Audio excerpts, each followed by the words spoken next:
Majority Report with Sam Cedar. The destiny of America is always safer in the hands of the people than in the conference rooms of any elite. Sam Cedar. They are unanimous in their hate for me, and I welcome their hatred. We must guard against the acquisition of unwarranted influence, whether sought or unsought, by the military-industrial complex. The Majority Report with Sam Cedar. Ever get the feeling you've been cheated?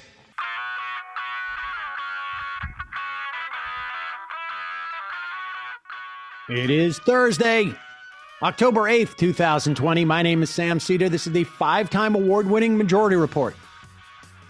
We are broadcasting live steps from the industrially ravaged Gowanus Canal in the heartland of America, downtown Brooklyn, USA. On the program today, Pence flies, but Harris soars past him in post-debate polls. I'm genuinely sorry for that, folks. Meanwhile, Trump bails on the next debate. And his campaign is supposedly hitting the road again, but not before he blames Gold Star families for his COVID. White House plans to impose more unilateral sanctions on Iran in defiance of our European allies, and particularly their humanitarian concerns.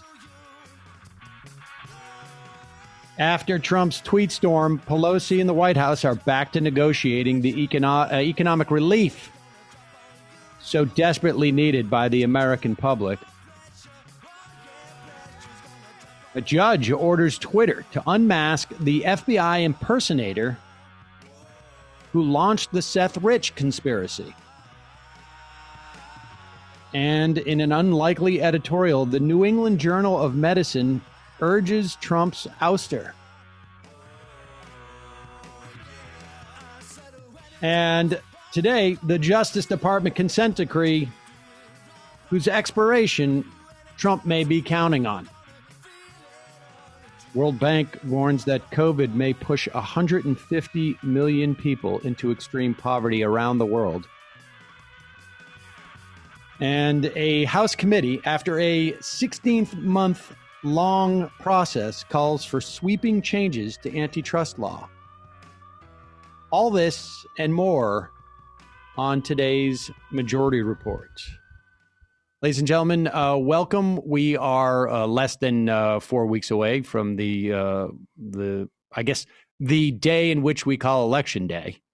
Of course, hopefully most of you know by now that because of mail-in ballots, the counting process could last days.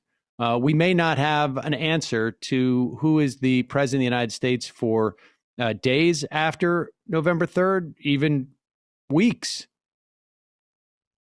And we will talk about some of those reasons as to why. But with all that said, you should know there is a tremendous amount of early voting going on right now as we speak. The Elect Project,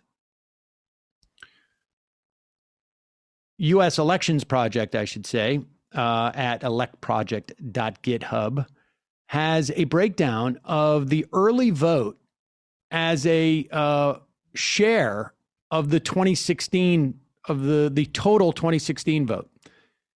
In South Dakota, the early vote, at this point, we are still, again, 3+ weeks out from the actual election day, where everything needs to be postmarked by that day. In some instances, even before then, I think. But certainly, you should get your votes in. But in South Dakota, it is 22.8% of early votes are in as a percentage of the 2016 vote. That's pretty stunning. In Virginia, that number is almost 21%. In Wisconsin, almost 21%. In Wyoming, almost 15%. Vermont, 14%. Michigan, 13%. North Dakota, 12%. New Jersey, 12%. Florida, 12%. 12.3%. And Minnesota, 11.3%. And that's from last Friday. So it's pretty stunning numbers. People are obviously getting out there and voting early. I think we had some footage the other day from a line around the block. Was that in Ohio, Brendan? That was Columbus, Ohio, yeah. And I mean, people were lined up around the block for early voting. It is, if you are capable of doing so, and obviously officials are trying to make it as safe as possible.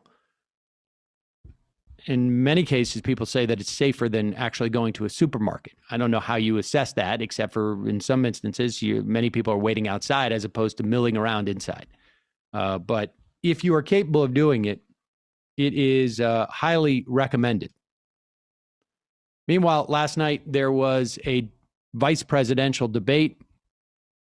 The polling following the debate, I mean, the interesting thing that I'm finding is that in past years, I have assessed debates based on the substance that is exchanged. But after the presidential debate, the first one, and maybe it appears now, possibly the last one, it's unclear. There was absolutely no substance, as far as I could tell, and it largely irrelevant at this point, right? I mean, if you don't have I think for the people who tune into debates who are interested in substance, it should be pretty clear the primary differences between Joe Biden and Donald Trump. Joe Biden is, at the very least, not Donald Trump. And every issue ranging from the Supreme Court to the total abdication. I mean, it's probably worse than abdication of responsibility in terms of the pandemic. They have been a net negative, this administration, in terms of dealing with this pandemic. You don't have to believe me. The New England Journal of Medicine, which, as far as I know, does not generally issue any type of editorials relative to elections. It is a 202-year-old medical journal. The journal did not endorse Joe Biden. It did not mention Donald Trump by name. But this is the key graph here. Our leaders have largely claimed immunity for their actions. This is in regards to the federal government's weak and inappropriate policies. But this election gives us the power to render judgment. Reasonable people will certainly disagree about the many political positions taken by candidates, but truth is neither liberal nor conservative. When it comes to the response to the largest public health crisis of our time, our current political leaders have demonstrated that they are dangerously incompetent. We should not abet them and enable the deaths of thousands more Americans by allowing them to keep their jobs. The editor-in-chief said, we rarely publish editorials signed by all the editors, but they did so this time. And so, I mean, that in and of itself, one would think would provide enough substance. And last night, it's hard to say that there was any more, significant. I don't know that there was any specifics about any policies, frankly.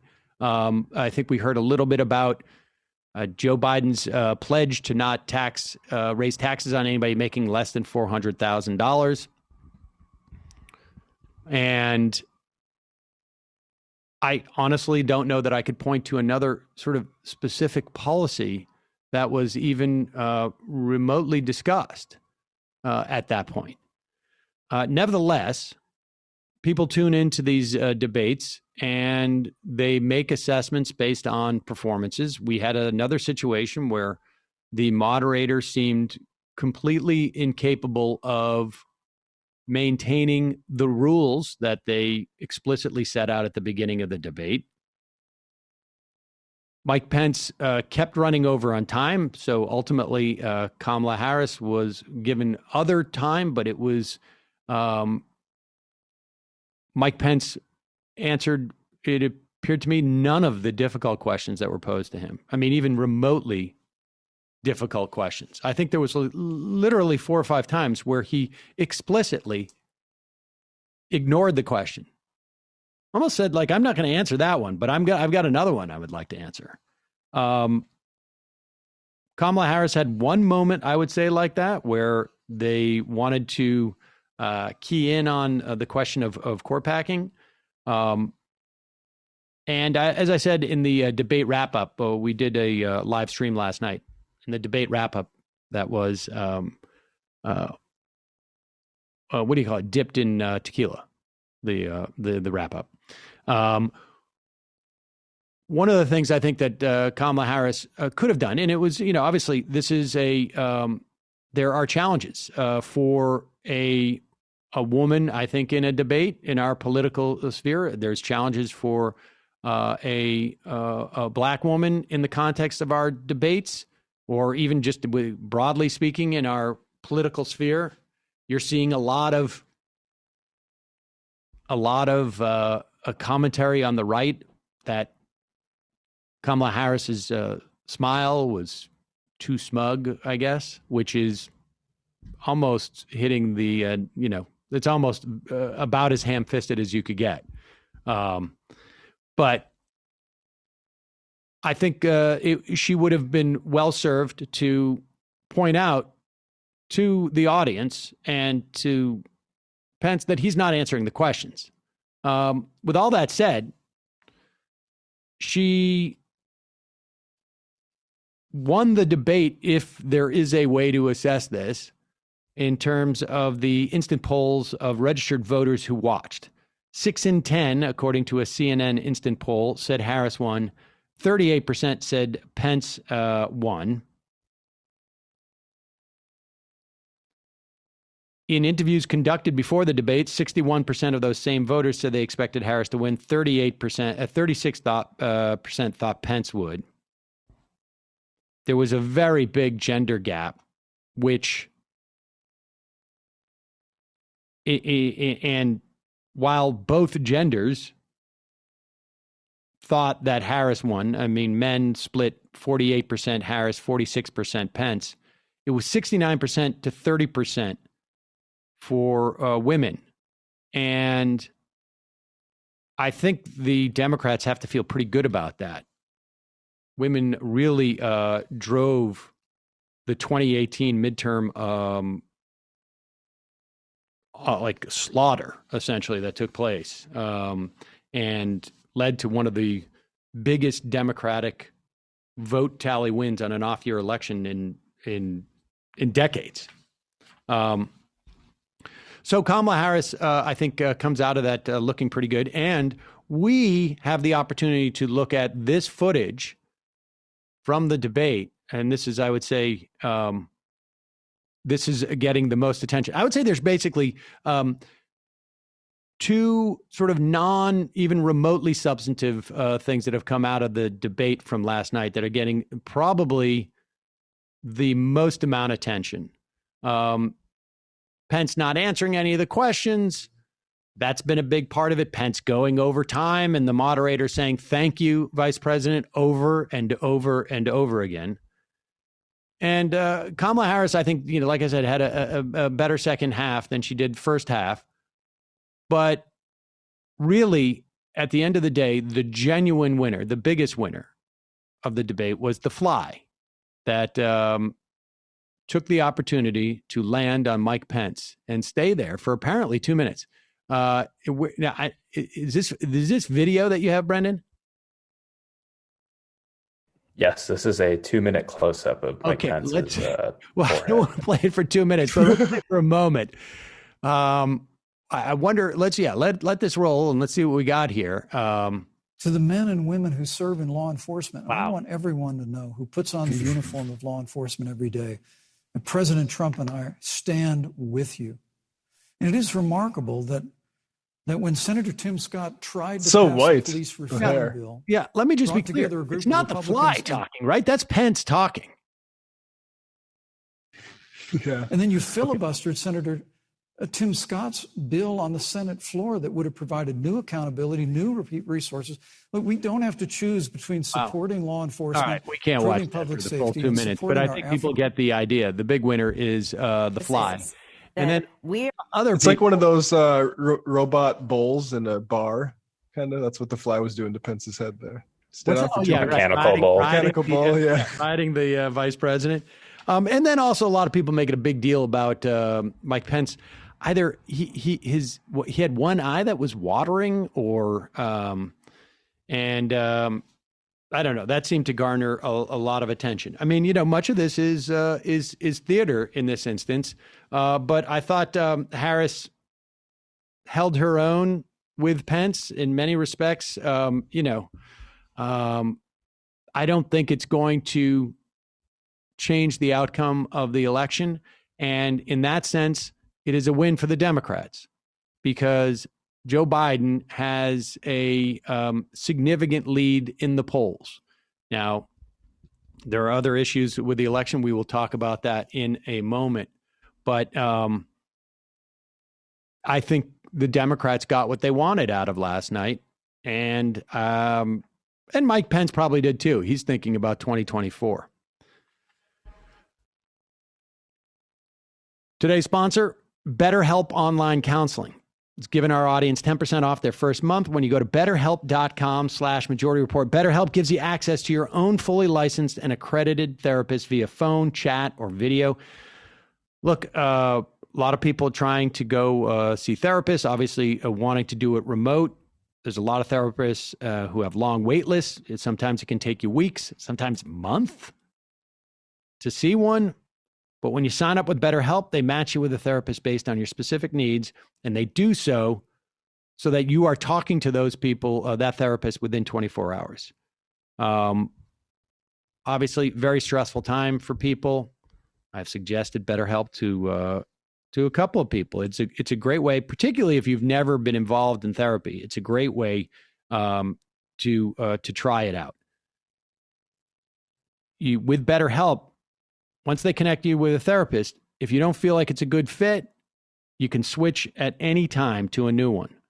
So you can try someone for a couple of sessions. If it doesn't work out, very easy to switch to a new one. There's no additional charge.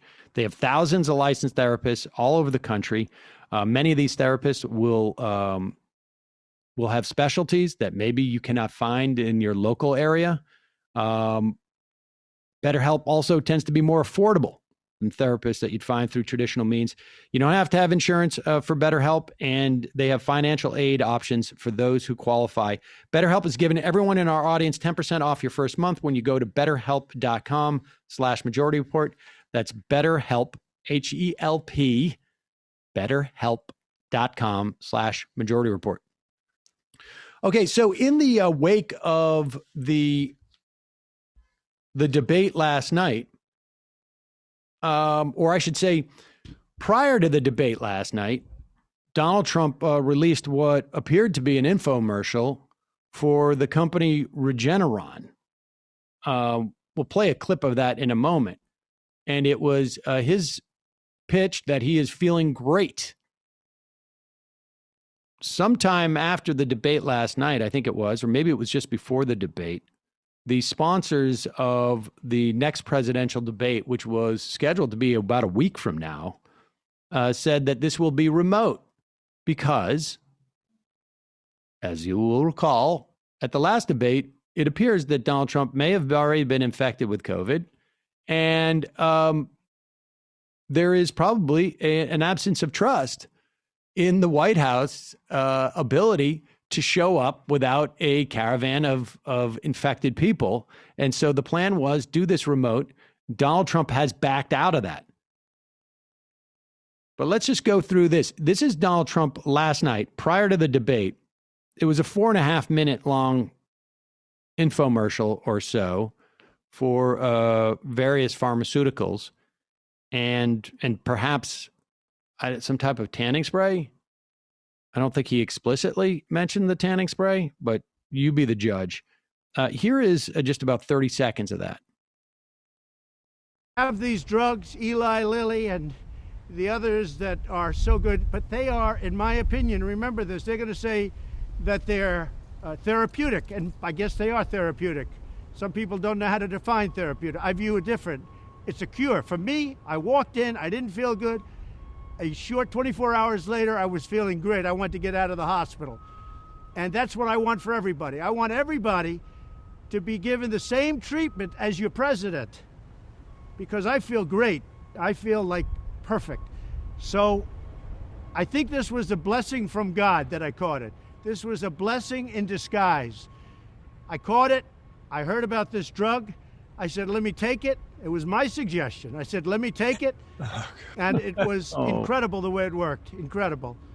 And I think if I didn't catch it, we'd be looking at that like a number of other drugs. But it really did a fantastic job. I want to get for you what I got, and I'm going to make it free. You're not going to pay for it. It wasn't your fault that this happened. It was China's fault. I guess it's better than insisting that Mexico is going to pay for it.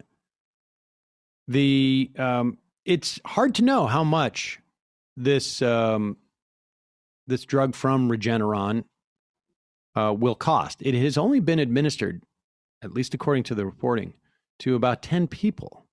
It's a very experimental drug, and there have been at least assessments that the company stands to make $1 billion from it. So Donald Trump there calling it a cure when, of course, it is not a cure.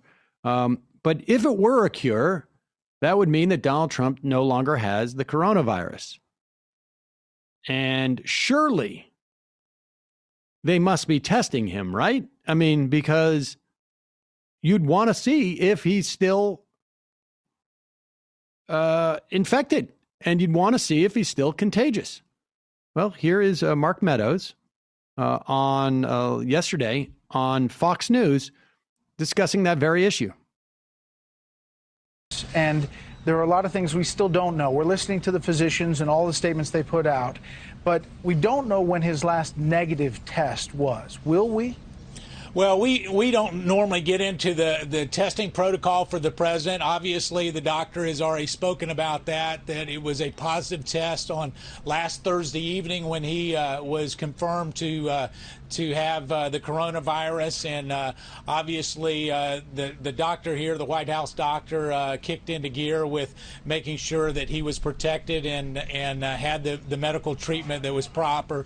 I can tell you that from our standpoint, I think the doctor put out today, that there were no antibodies with the amount of review that was done that particular night, which would indicate that we caught it very, very early. And so we're just very thankful that he's where he's at. And wait, what? Wow. So is well, first off, what Mark Meadows is not saying is that the president has tested negative for COVID. Now, is there any human being alive who believes that if they had tested the president and it came back negative, that Mark Meadows would not be talking about that? It's conceivable they're not testing the president because maybe the president doesn't want to be tested. It's conceivable they've tested him and he's come back positive and they don't want to talk about that. But it is inconceivable that the president is tested negative and they wouldn't tell us.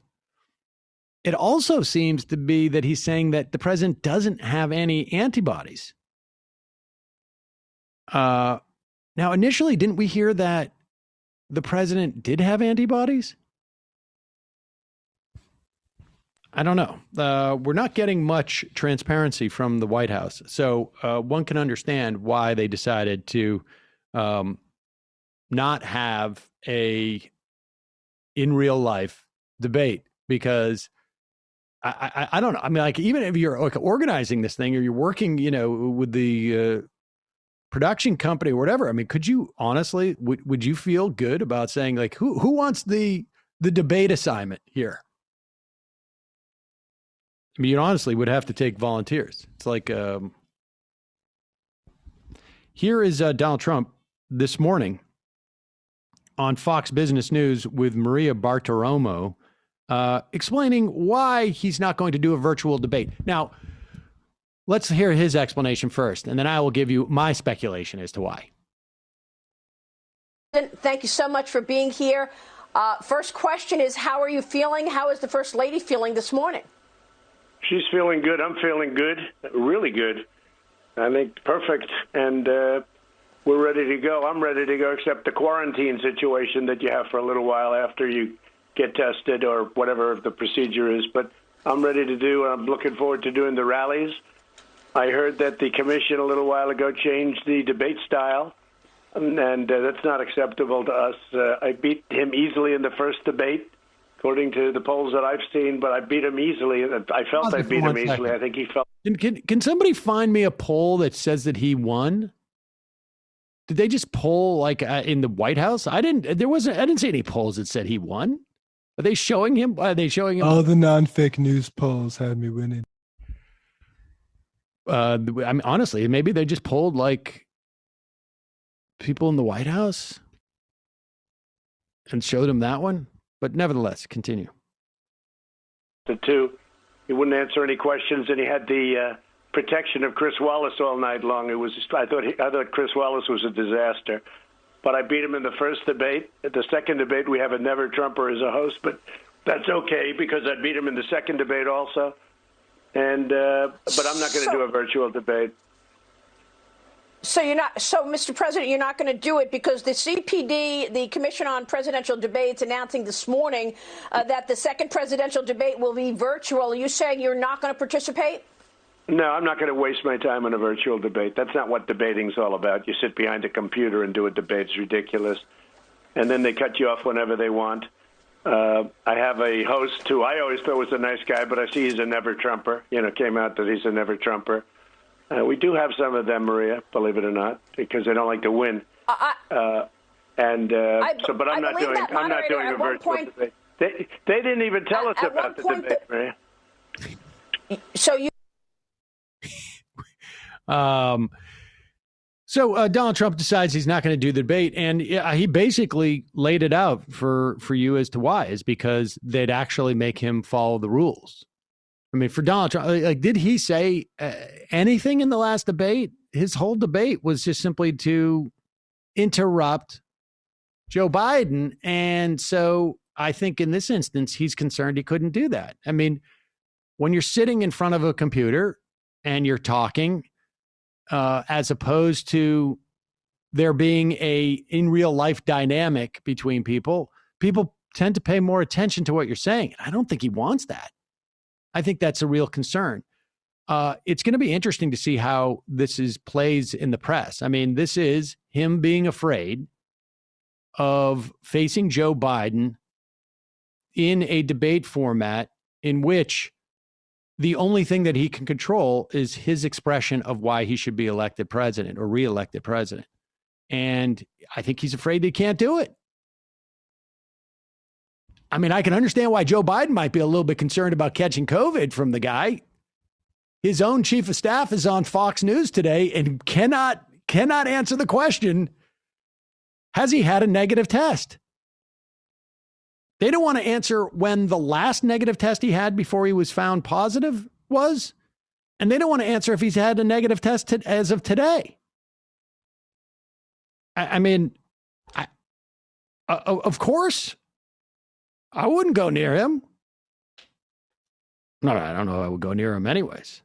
But Donald Trump will not be participating in that debate. And so big reason is I think he's just simply afraid of facing Joe Biden there. I mean, the problem that the Trump campaign has had, and I think they're more or less, I mean, I don't know what their strategy is at this point, at least in terms of winning the election with votes.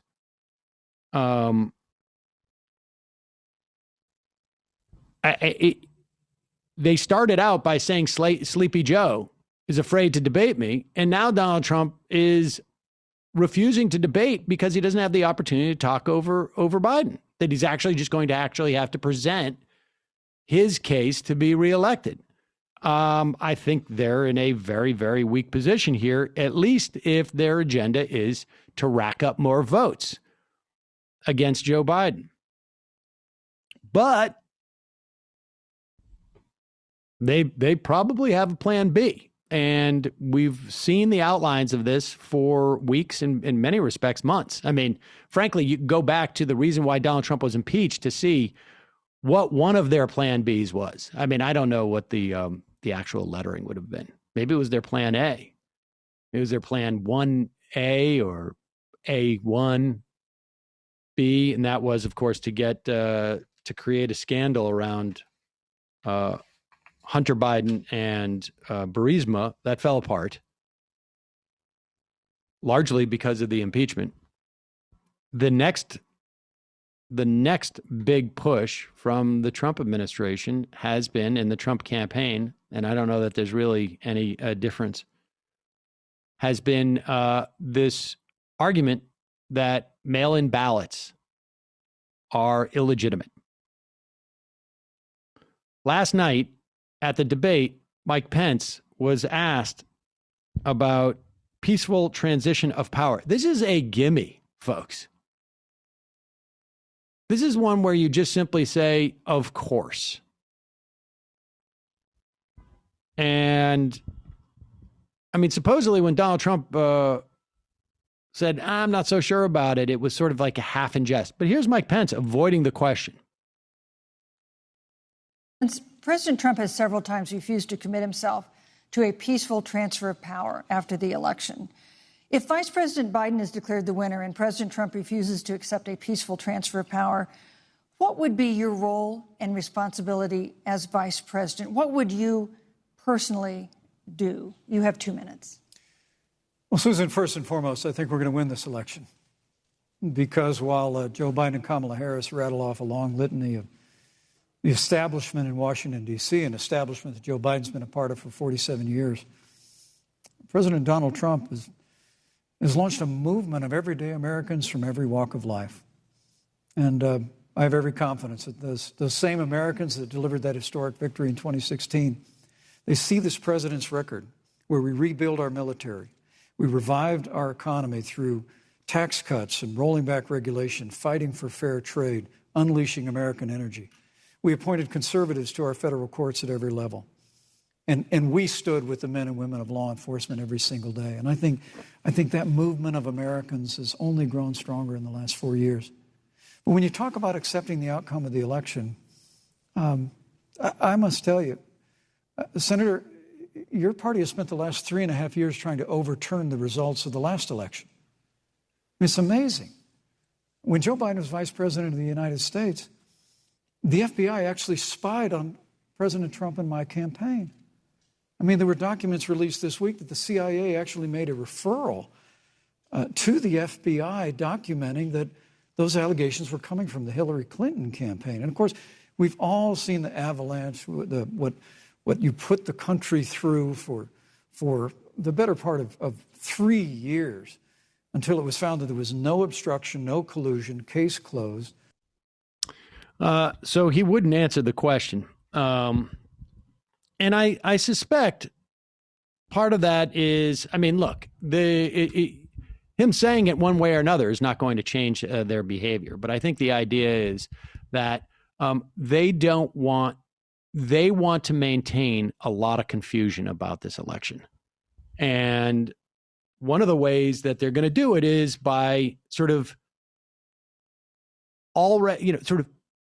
delegitimizing the entire process. And so they are arguing the implicit argument that Mike Pence makes when he refuses to say that we will leave peacefully if Joe Biden is declared the winner, is that declaration of Joe Biden being declared the winner is illegitimate on arrival.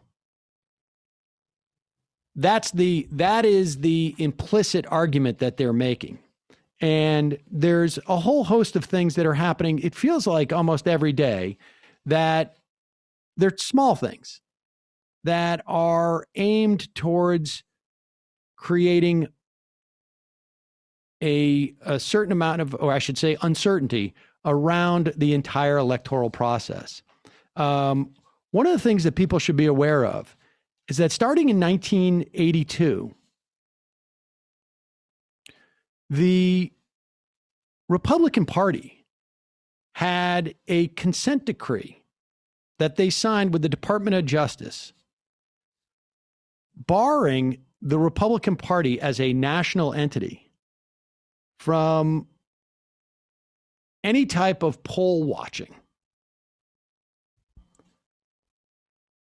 The consent decree came as a function of what took place in New Jersey in 1981.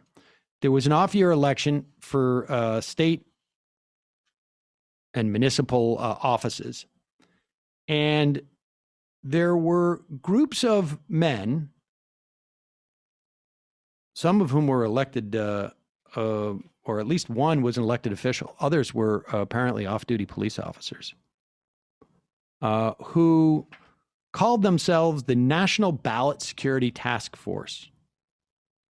And they had armbands saying this. They were supposedly on the lookout for people casting fraudulent ballots. So all of this talk you've heard in this election about fraudulent voting from the Republicans, all the talk you heard in 2016 from the Republicans regarding fraudulent elections, all the talk we heard from the Bush administration. People forget that there were U.S. attorneys who were fired across the country because they would not, in the lead up to the 2004 election, they would not find voter fraud that could be prosecuted as a way of intimidating people from getting to the ballots. This is a long-standing Republican tactic. So much so that in 1982, when this band of white marauders, essentially, some of them apparently armed, showed up at the polls. They were asking for people's voter registration cards. They were telling them that they needed them or their ballot would be illegal. Democratic leaders at the time went to in front of a judge, and apparently the race was very, very close in New Jersey, or one of the races. I think it was the governor's race at the time. And what ultimately happened was, in a court case that took place, I believe, in New Jersey, but it was a federal court, I believe. There was 80 people willing to testify to experiencing or witnessing intimidation. And this was brought against this was a lawsuit brought against the Republican National Committee. The argument was that this task force targeted Black and Latino voters, and therefore was a violation of the Voting Rights Act. The case was settled between the Republican National Committee and the Department of Justice. And they signed a consent decree, which basically says, we don't admit any guilt, but we agree not to participate in this type of activity for X amount of years. Donald Trump had to sign one at one point for keeping Black people out of his apartment buildings back in the 70s. In fact, I think he had to sign 2. But that consent decree sunsetted in December of 2017. There was a court case in January of 2018 where Democrats attempted to extend the consent decree. They failed because there was no evidence that the Republican National Committee had engaged in any other type of voter suppression since then. In other words, they hadn't violated the consent decree and it sunsetted. And so this is the first nationwide election where the Republican Party is allowed to deploy poll watchers to the polls across the country. Now, I don't imagine that they're going to do it across the country, but it's very likely that they're going to do it in various localities, like states like Pennsylvania, let's say, or Wisconsin, or Michigan. And just yesterday, or apparently, or an email that was sent, I guess, by Friday of last week, ProPublica reports that the DOJ has changed its policy on voting-related crimes.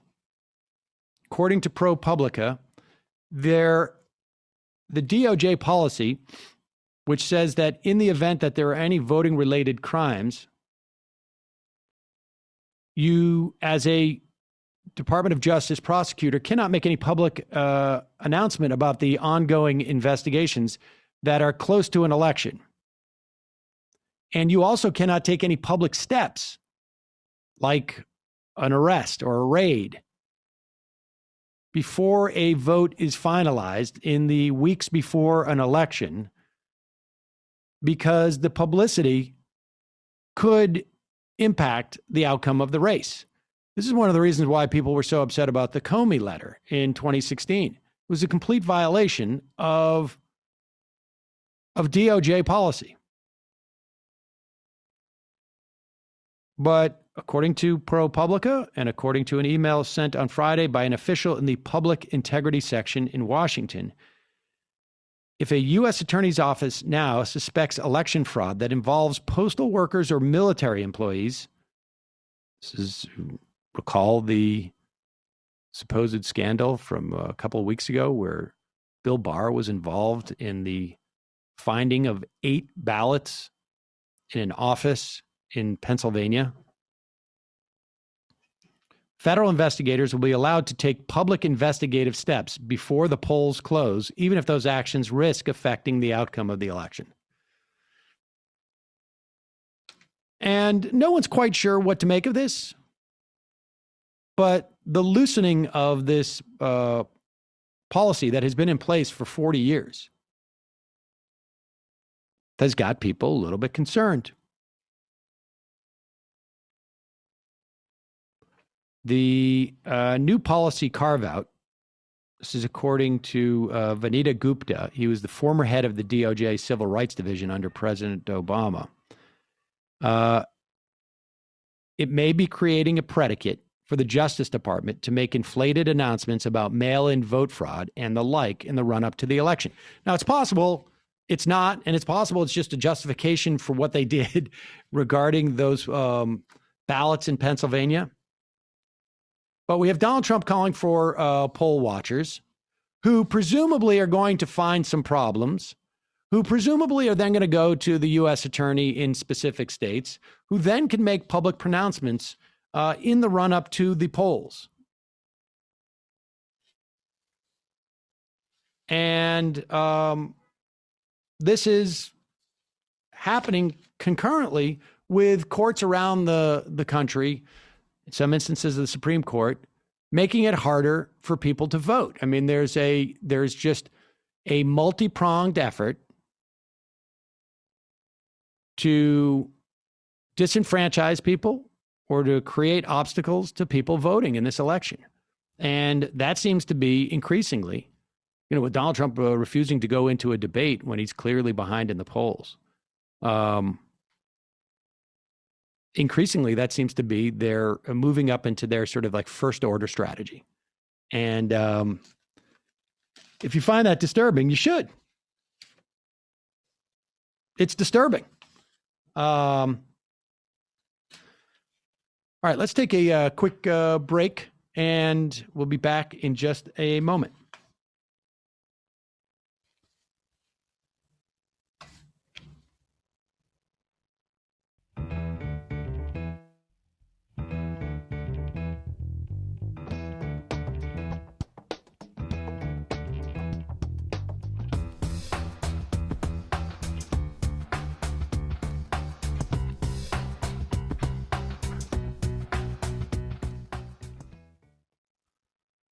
So we should tell you that despite the fact that Donald Trump tweeted the other day that he was calling off any type of negotiations regarding any COVID relief, economic relief, it is reported that, and I guess in part, Donald Trump said this maybe on some interview this morning, but it is reported that Nancy Pelosi, Speaker of the House, and Treasury Secretary Steve Mnuchin have begun negotiating over a bill to rescue the airlines.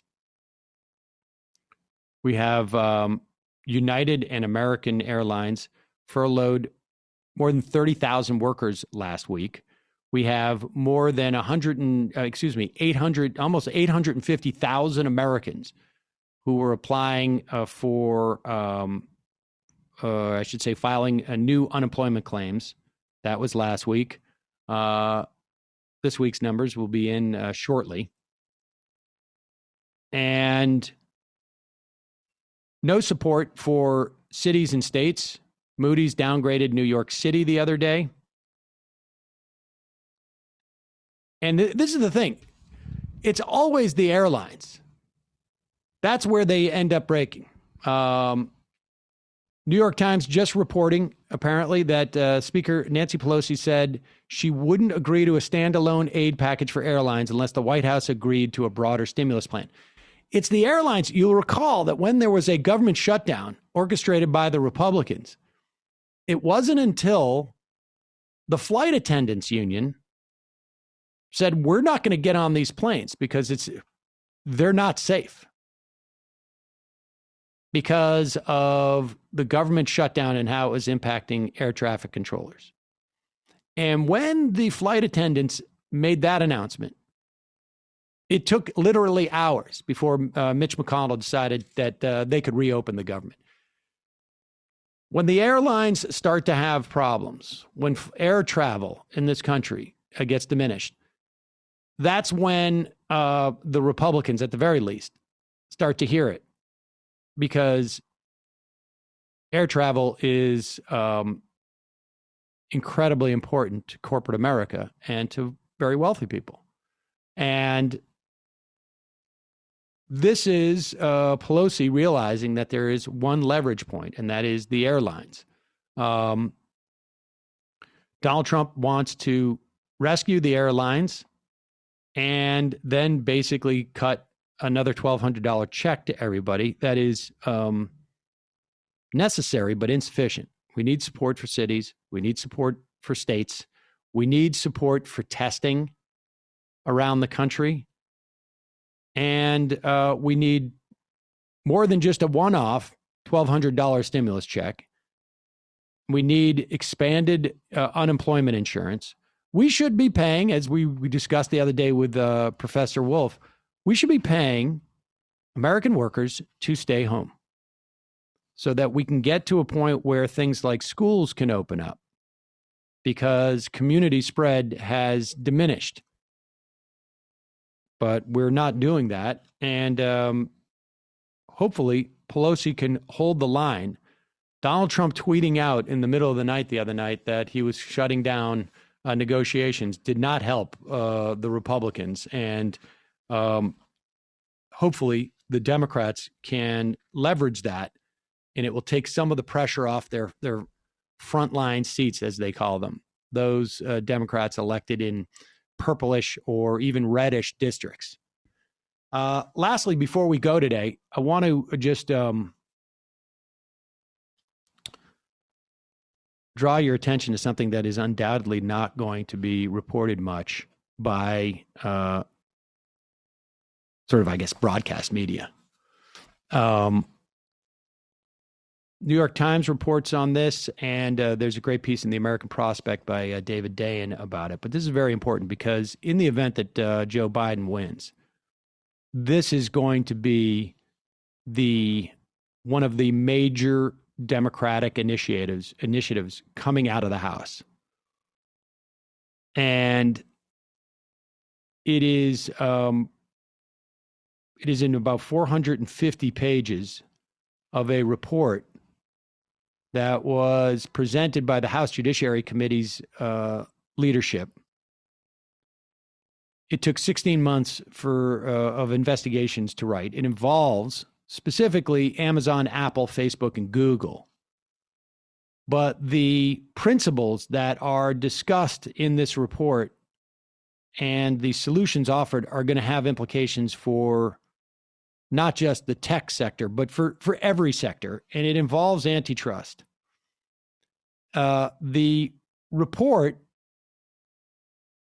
has found that those companies in particular, Amazon, Apple, Facebook, and Google, had abused their dominant positions. They have set and often dictated prices and rules for commerce. They have done it for search and advertising and social networking and publishing. They have become, quote, the kinds of monopolies we last saw in the era of oil barons and railroad tycoons. We've talked a lot about antitrust on this program, and it is going to be, in the event that Joe Biden wins, one of the biggest, I think, fights that the Democrats are going to wage. And it's going to be interesting to see when you see this concerted effort coming out of the House, how the Biden administration will react. But largely, what they are proposing is all actions to be taken by Congress. The report cites 10 specific Supreme Court and other court decisions that should be overruled and overruled by Congress by rewriting and clarifying the statutory intent of existing antitrust laws.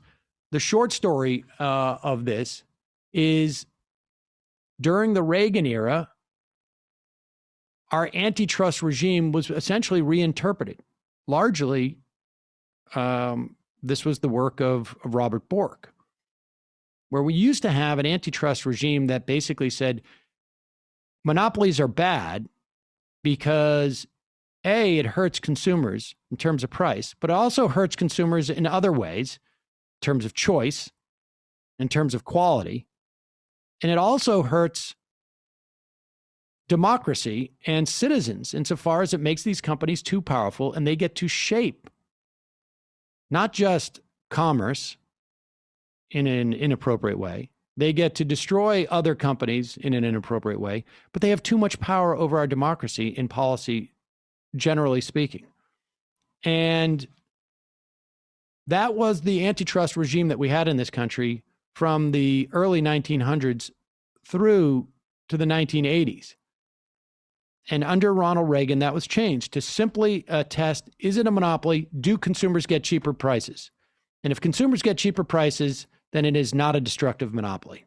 This is a slight oversimplification, but that's basically what it came down to. And this 16-month investigation and the 449-page report by the House Judiciary Committee basically says we need to revert to the earlier perspective we had on what constituted a monopoly, because quality is down of products, choice is down. You have companies like Facebook gobbling up what they said is basically real estate. They're buying competitors. They're knocking them out of business.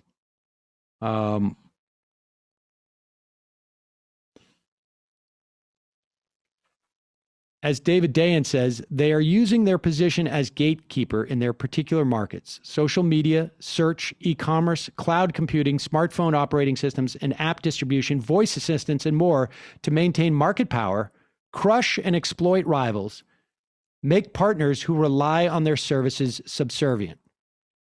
This is a problem in many, many different industries. It happens in agriculture, where buyers maintain what is known as a monopsony, and they force farms to operate in ways that just simply make it cheaper for them to buy. We see it in the context of all sorts. We see it in the context of airlines and others.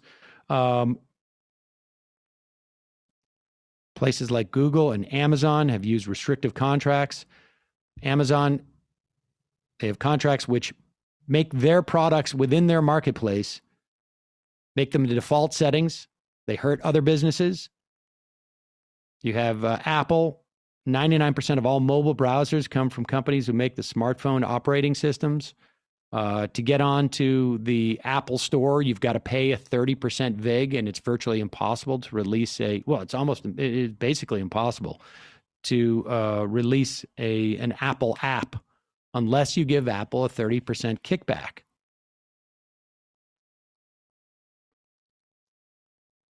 And as David Dayen writes, another thing that's palpable, while less noticed, and he says this is also in the report, is this incumbent dominance makes everything just a little bit worse.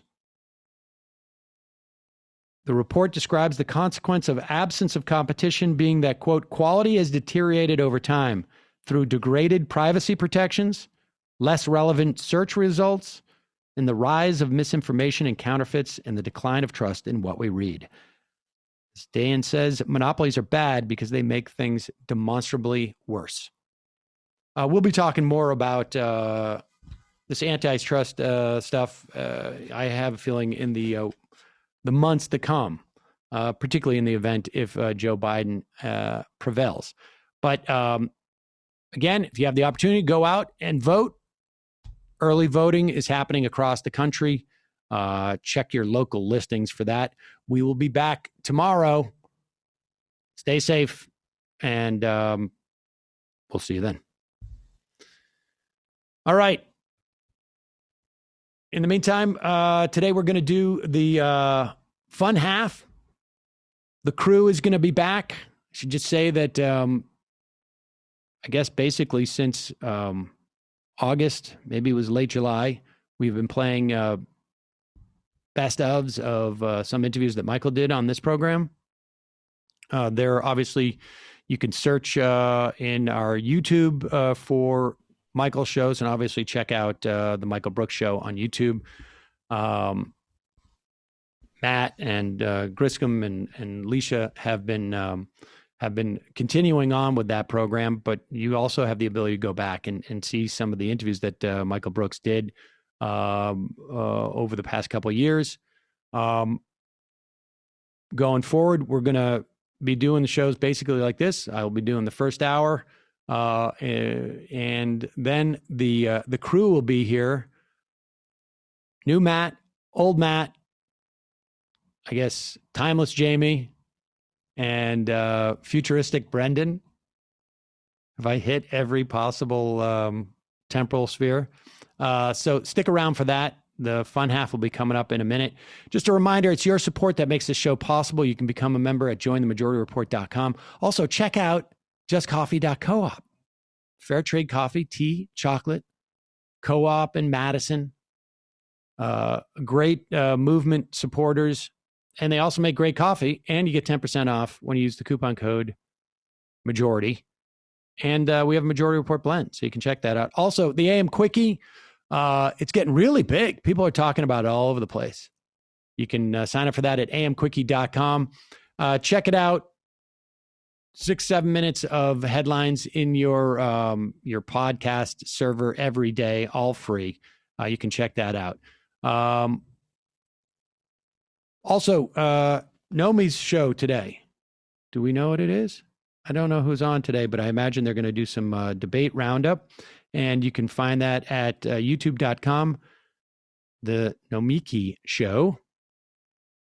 And Jamie, what's happening on the Intifada? Hey, Sam.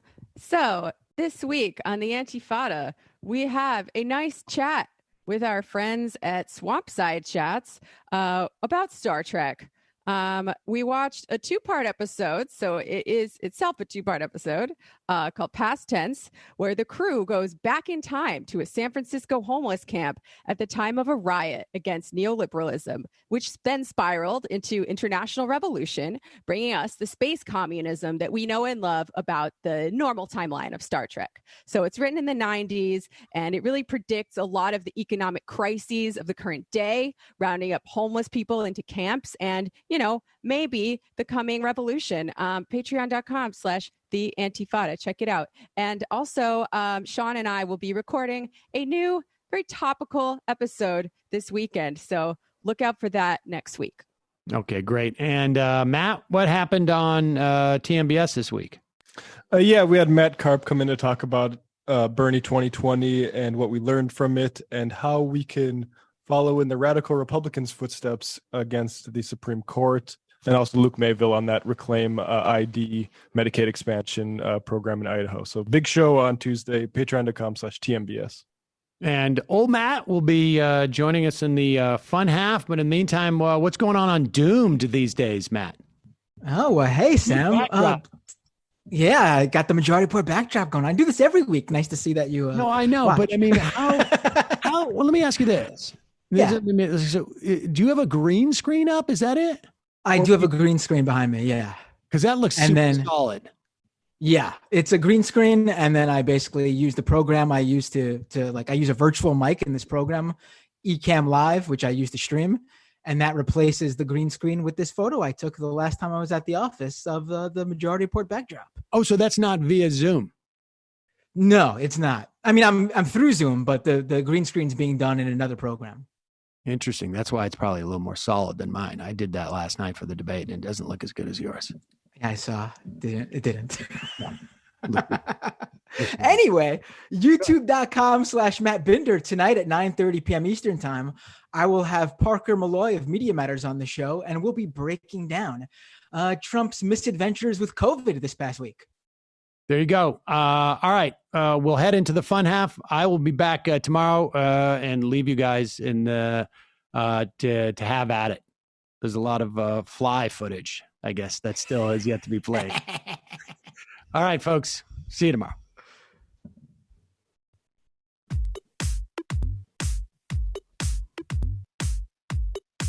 Left is best.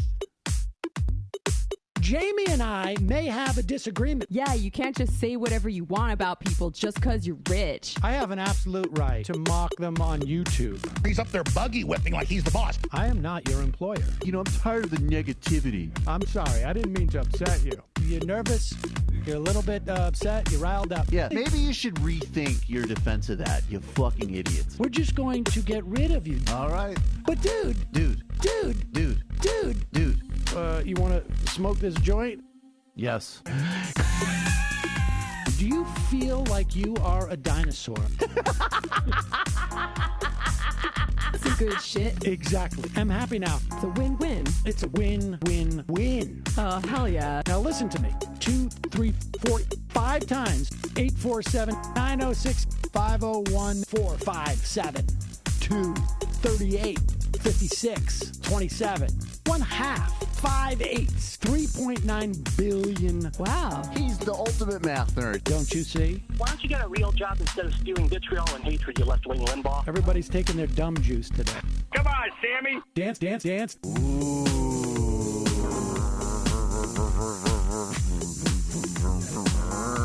Rand Paul. I had my first post-coital scene with a woman. I'm hoping to add more moves to my repertoire. All I have is the dip and the swirl. Fine, we can double dip. Yes, this is a perfect moment. No. Wait, what? You make under $1 million a year. You're scum. You're nothing. Excuse me? Fuck you, you fucking liberal elite. I think you belong in jail. Thank you for saying that, Sam. You're a horrible, despicable person. All right, gonna take a quick break. I want to take a moment to talk to some of the libertarians out there. Take whatever vehicle you want to drive to the library. What you're talking about is jibber jabber. Classic. I'm feeling more chill already. Good. Donald Trump can kiss all of our asses. Hey, Sam. Hey, Andy. You guys ready to do some evil? Hitler was such an idiot. I think I might be a Nazi. Agree. No. Death to America. You. Yes. Wow. Wow, that's weird. No way. Unbelievable. This guy's got a really good hook. Throw our hands up. Ooh. Wow. But Sam, I Got to get off. No worries. Let's. I want to just flesh this out a little bit. I mean, look, it's a free speech issue. If you don't like me, Hey! Shut up! Thank you for calling into the Majority Report. Sam will be with you shortly. All right. Well, you can call into the show. Sam won't be with you shortly, but Matt, Jamie, and Brendan will. The phone line is now on and up, and you can call in. And we will take your calls. Yes, a lot to talk about. How you doing today, Jamie? I'm doing all right. I was a bit hungover yesterday, but I'm back at it today. I'm riding that socialism horse all the way to the horizon. Right. Okay. Matt, how are you doing? That sounds good. Matt? I'm all right. I was just trying to clear up my background because right now I still have a cat. But I have a new chair. Looks good to me. Look at that comfy chair. People really like to see our cats too when they make an appearance. I like to see your cat. Yeah, I mean, I like to see my cat too, but I also find him really distracting. But also, I broke my chair during last week's show, which had lasted me about a decade, and the back I was leaning back, and you know how sometimes when in studio, Jamie, when I lean back and the chair just goes? That happened at home too, and so, that's I had to get a new one. You were relaxing too hard. I feel like a pilot now, but your like cat gaming throne. Your cat is very distracting because he looks like my cat. So I'm wondering, what's my cat doing in Matt's apartment? What's going on here? Aw, hey, buddy. This is the new Russian blue, and you have the old Russian blue. Right. Yeah. So, guys, what do you want to talk about? Let's just watch that 2-minute long Mike Pence clip with the fly in his head. I think that's a great way. And over and over again. Oh my God. Yeah. I mean, it just goes to show you how utterly vacuous this debate was, that the primary thing people remember about it is that a fly landed on Mike Pence's head. Like, fair enough. I don't know. It is pretty incredible how long that fly stayed there. Like, if it was just like a quick, fly doing his thing and lands and then moves as soon as Mike Pence moves, it wouldn't have been such a big deal. But that fly found a new home and wanted to nestle in there for the night. Yep. Well, many people are very excited about the fly. The Biden camp has already made merch out of it. I don't know if this is official merch, but I think I would not put it past them. Being a man of God as well as politics, I'm sure Pence knows how damaging this could be to his prospects among evangelicals, right? He has yet to comment on it, which, fair enough. But I'm sure he remembers the discourse that people had when Obama had a similar issue in 2016. Right. Obama actually killed a fly on camera. He's had multiple fly-related issues. I would say that perhaps flies are just anti-imperialists in general, and that maybe the fly actually does have good target. And somebody pointed out that this is the opposite of Bernie's bird, and I very much agree with that take. But I also think it is a black fly, which is the color of anarchism. Oh, there you go. I also think people are being a bit too of course, people are focusing on the thing that takes no prior knowledge to understand and interpret, right? Like, this is why people like the Macron handshake stuff, like the visual stuff that looks like a snub that you basically don't need to follow politics to have a take on. That's always going to be what people, I don't know what you're the talking clapping, about. Pelosi clap, right? I don't know what you're talking about. That sort of visual stuff is catnip, and it sucks. But I think I don't necessarily. I resist a little bit the people that are like, all right, America deserves to burn for that. To me, it seems a little bit misanthropic. It is a symptom, not a cause. The fly stuff, that is a symptom of the deep rot at the center of American society. It's not something that they need to be punished for. But you're saying people don't need prior knowledge to interpret this. I don't think that's true, Matt. Clearly, you do not have any respect for the dark arts. It requires thousands of years worth of arcane knowledge to understand. I believe we have some images actually from some experts who interpreted the meaning of the Obama the Obama fly incident. Number Obama 9. fly. Is that what we're calling it? The Obama fly. I like that. Yeah. We have that, Brandon. It's number 9 on the sheet. Oh, we're going so smooth too. Oh, here we go. Well, that's a block. These are just Alex images Jones from, saying there are dozens of videos and photos of Obama having flies land on him indoors at all times of year, and he'll be next to 100 people, and no one has flies on them. Jamie, that was a very good. They also don't have impression. cameras on them. We got Rose Tennant said, all the insects and the rodents came out for Obama like they're attracted to the devil or something. Uh-huh. We got, is Obama biblical? Lord of the Flies? Question mark. This is in, what is this? World Net Daily. Oh, okay. Yeah. For a second, I thought it said WWD, and I'm like, wow, Women's Wear Daily is really getting into the voodoo business. Right. Well, witches are big now. It is spooky season. Yeah. Right. Yeah. I mean, now can you also, Brandon, give me a favor? Can you pull up all those examples of them saying the same thing about the Pence fly, please, that we've compiled for you? I mean, I kind of think. Like, oh, right. There's none. Right. Yeah.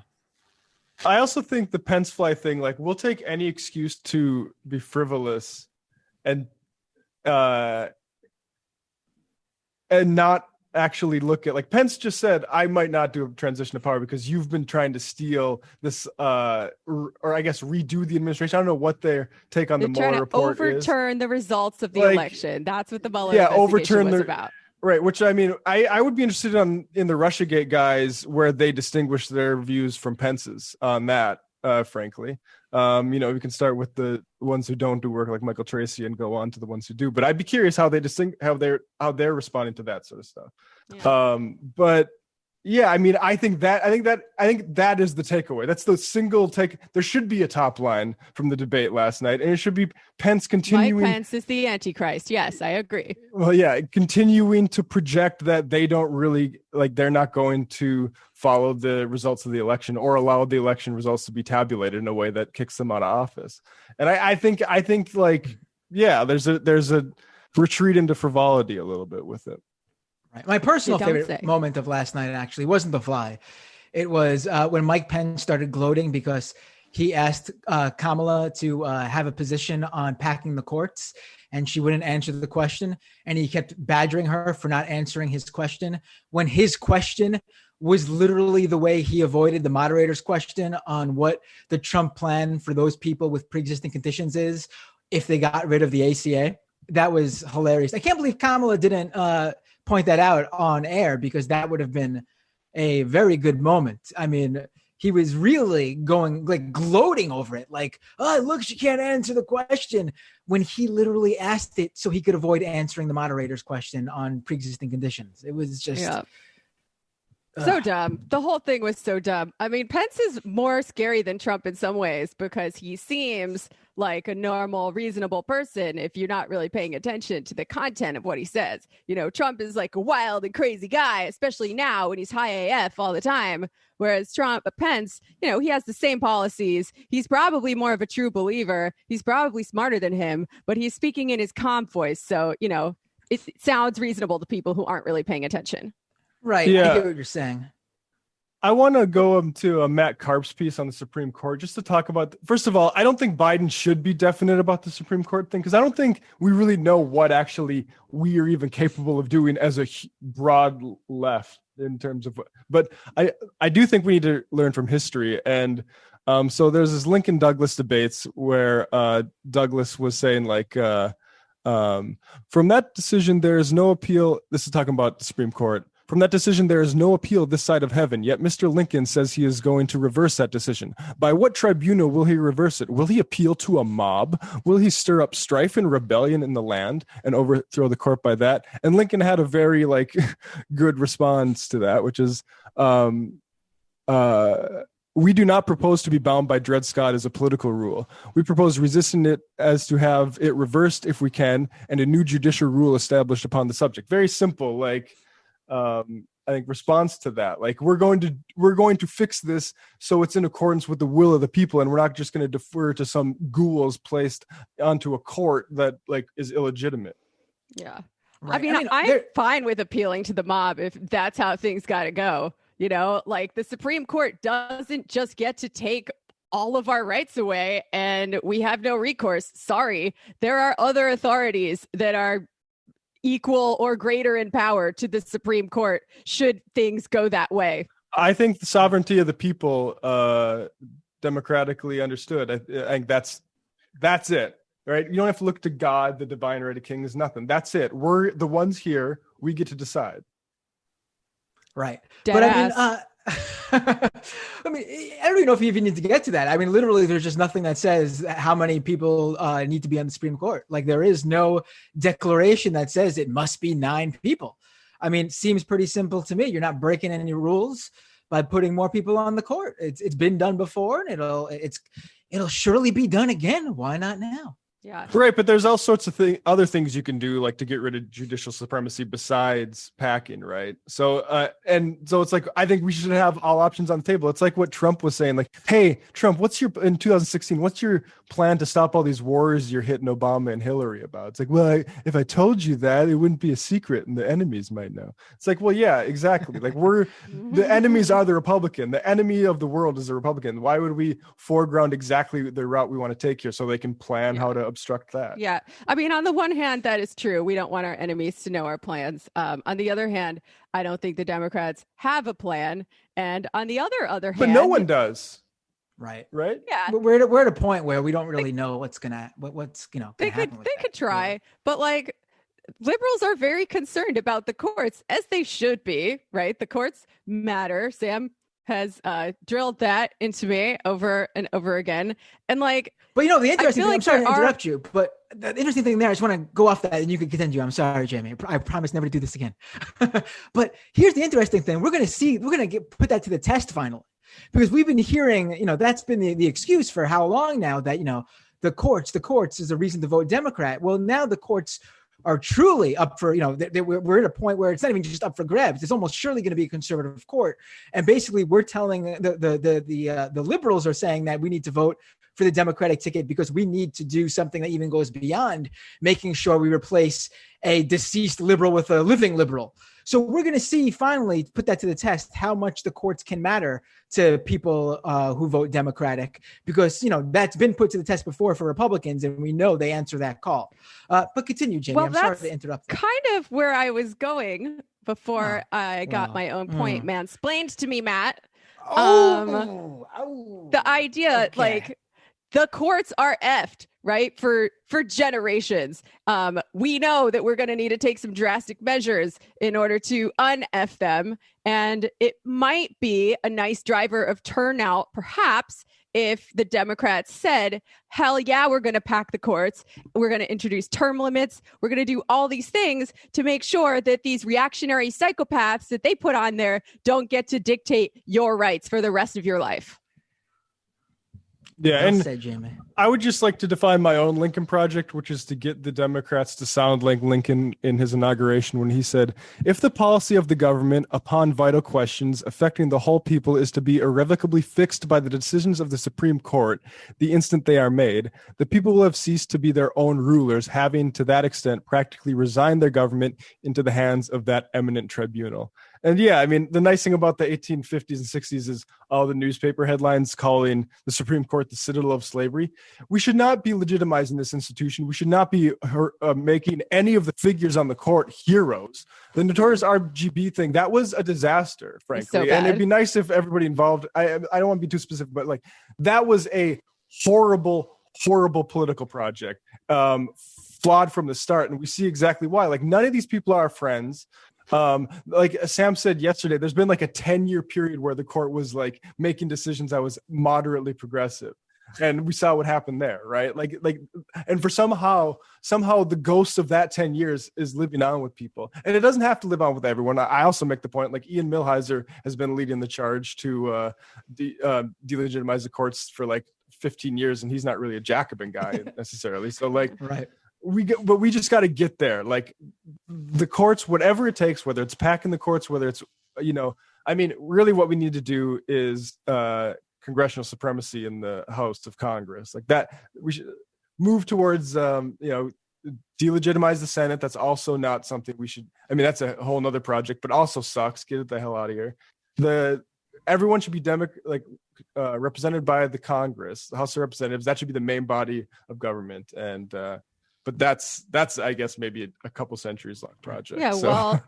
we do need to be thinking centuries out. I mean, assuming that there is still a thing called America in a few centuries. I mean, if I'm thinking in terms of hundreds of years, the way that I think things are going to go and the way that I think things need to go in order to, un-F the world. But perhaps we should take a call.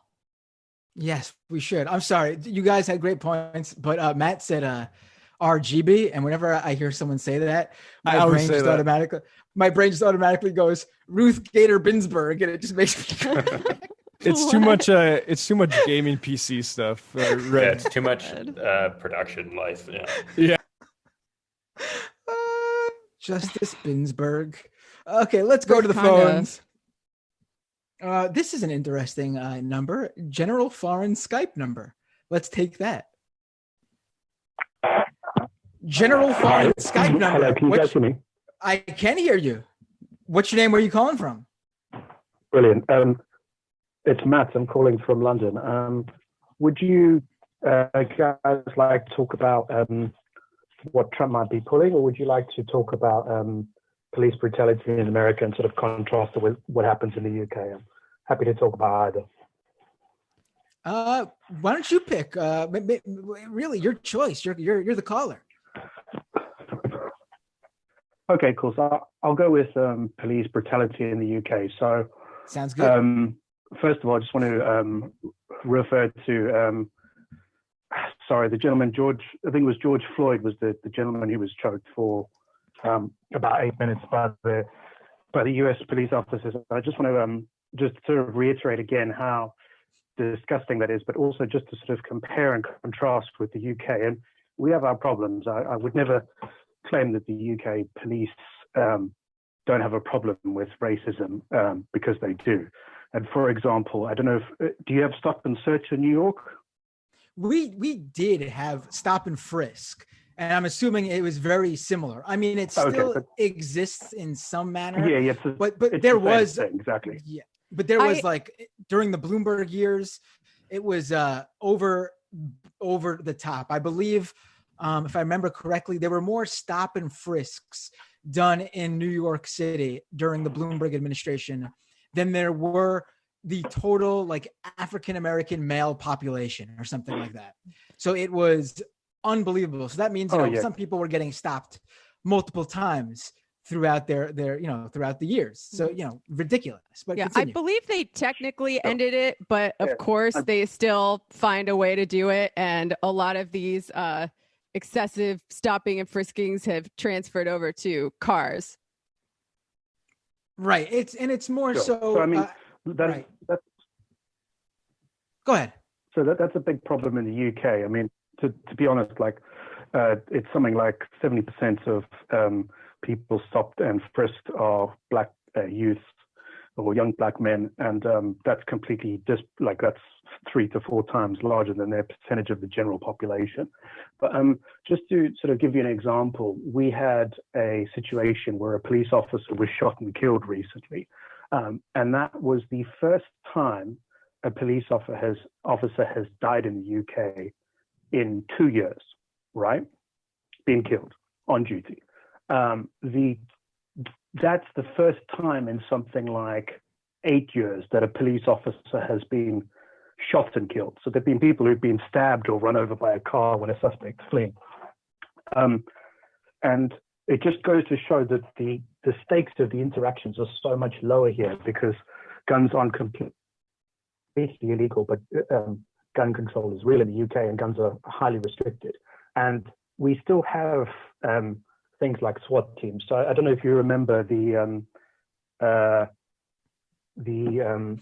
terrorist attack on the Tower of London Bridge, but basically the stat for that is from the time that attack started, the armed police were on scene within 3 minutes, and within 4 minutes they had shot dead all of the suspects, or something like maybe within sort of 5 to 6 minutes they'd shot dead all of the terrorists who were stabbing people with knives. And so that gives you an idea of UK police aren't routinely armed with anything more than a taser or a truncheon, but we still have, at least in the big cities, an extraordinary quick response to truly violent crime.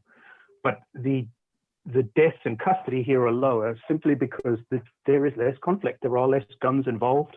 Police don't have to worry when they're arresting someone that their guns involved. We still unfortunately have had deaths in custody and deaths during arrest, and that is a big problem.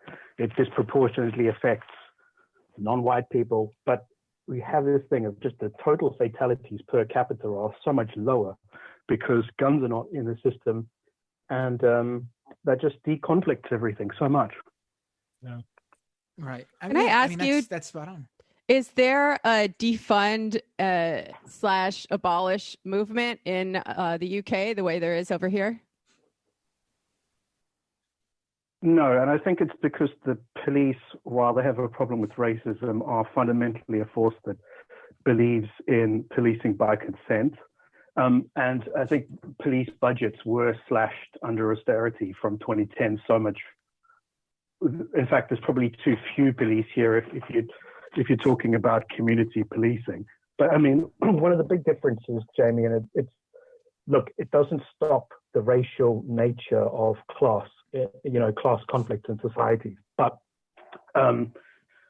every police shooting means there's automatically a police investigation. So even if you're a specialist firearms officer, so take that terrorist attack on the London Bridge I was talking about, the officers who were doing the right thing and universally acknowledged as heroes, they were immediately subject to an investigation into how they had used their firearms.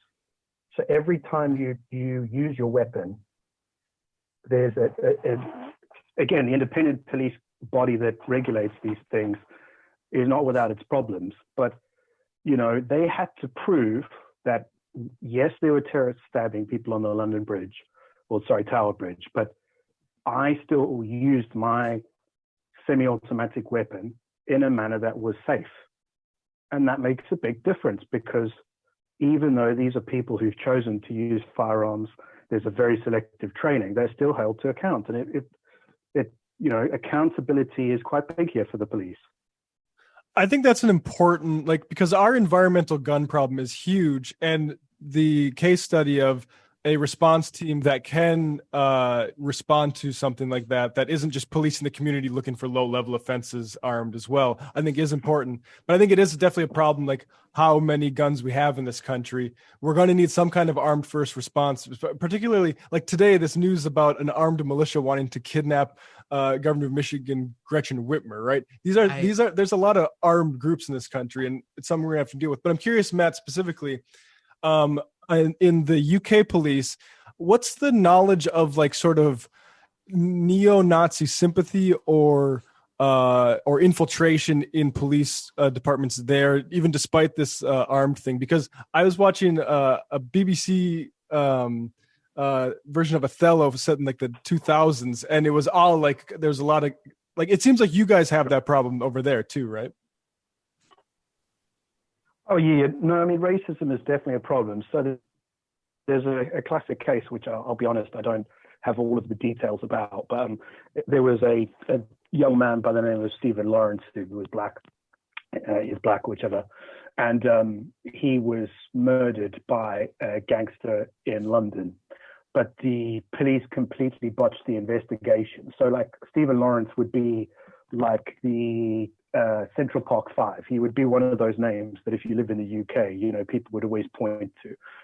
So there is definitely this issue. But I would say that I know that there have been a couple of neo-Nazi organizations that have tried to infiltrate the armed services and have, I want to say, largely failed, because several of them have gone on trial and been found guilty and sent to prison. But there is definitely more of a focus, or there was more of a focus on right-wing on Islamic fundamentalist terrorism and that kind of threat than there has been for right-wing terrorism. But I mean, the general difference, the general difference, as I would say, is like the stakes are so much lower here because general as you're completely right. So a police force without guns wouldn't work, well, to the same extent, wouldn't work in the UK unless there was a general restriction on gun ownership. And it's quite interesting. I've always been a bit of a military history buff, and so I follow several gun channels, which range from, extremely right-wing to sort of just center-right. And one of them I really respect, they were doing, I was very interested, they did a whole couple of episodes on, like the history of colonialism in America, and we were very pro Native American or First Nations, I should say. And they did a couple of things on sort of shootings during the Orleans Hurricane Katrina and the sort of rioting or alleged looting after that.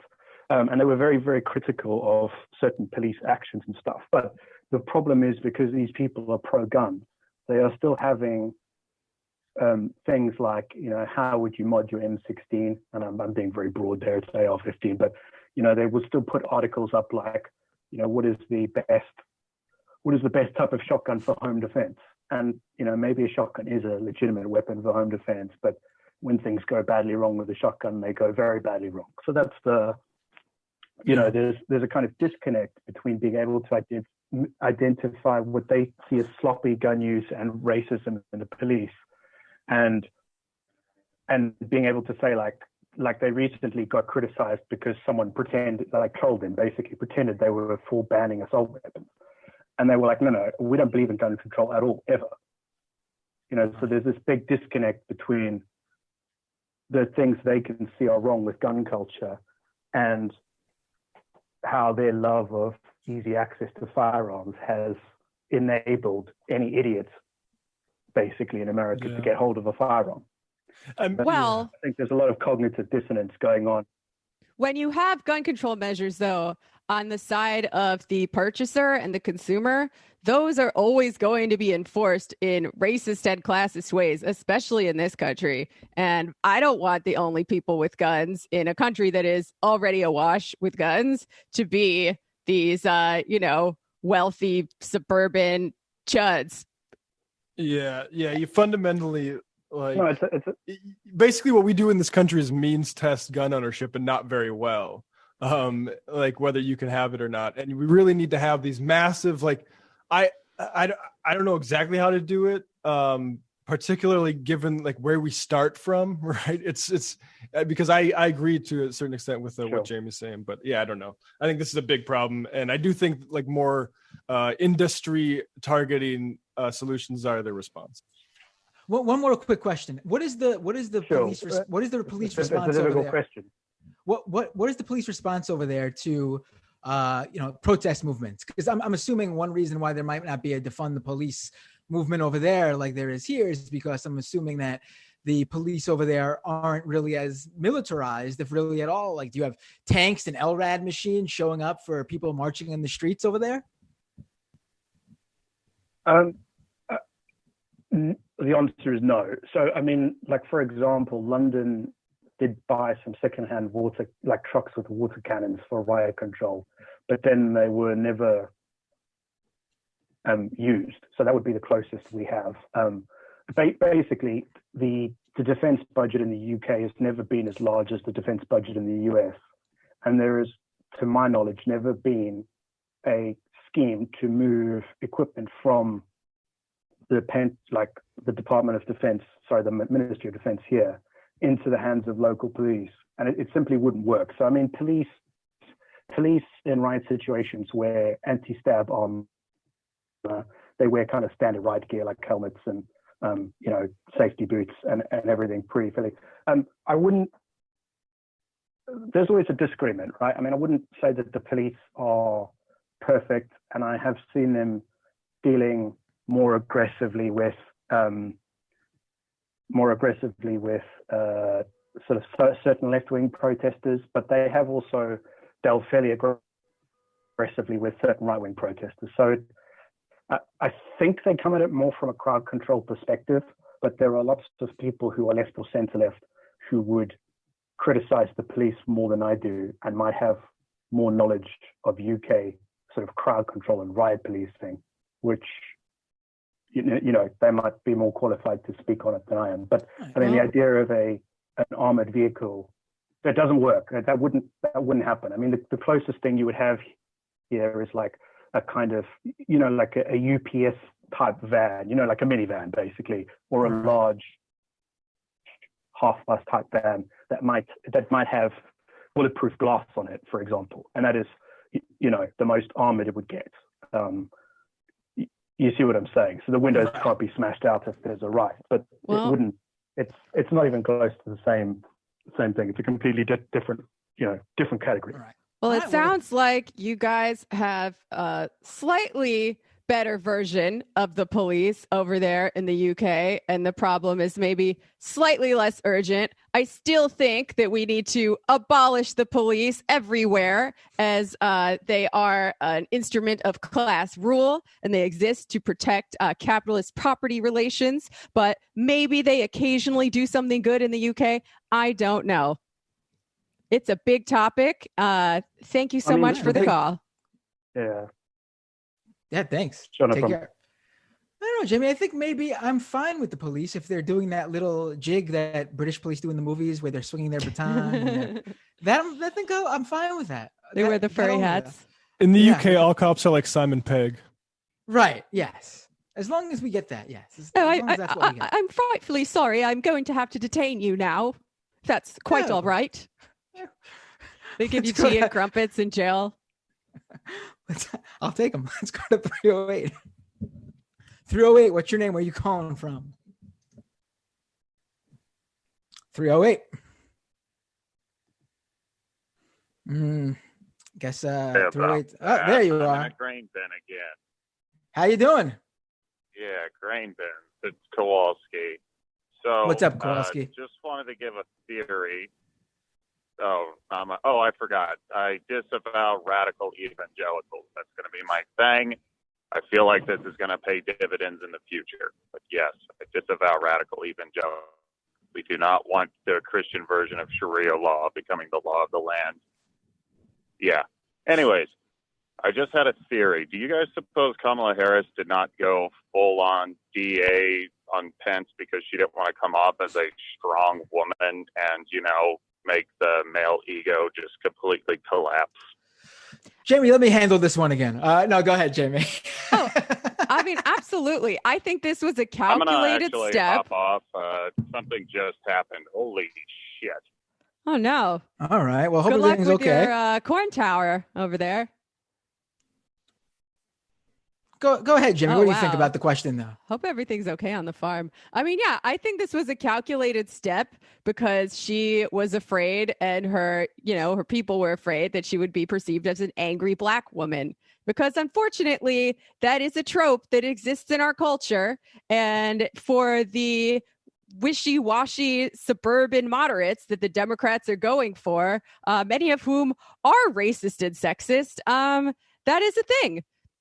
I mean, it disappointed all the people who would have liked to see her use her prosecutor skills, because if we're going to have prosecutors, we might as well use them on people like Mike Pence. But I think it was definitely a calculated move. Yeah. Yeah, I agree with you. I mean, we've seen how she can go when she's got when she's at those hearings and she's a good prosecutor in terms of the skills of being up there and laying down the law, I guess you can say. But yeah, I agree with you, Jamie. But I think prosecutors aren't used to prosecuting maybe that class of person, so maybe those skills aren't as useful as we think they might be.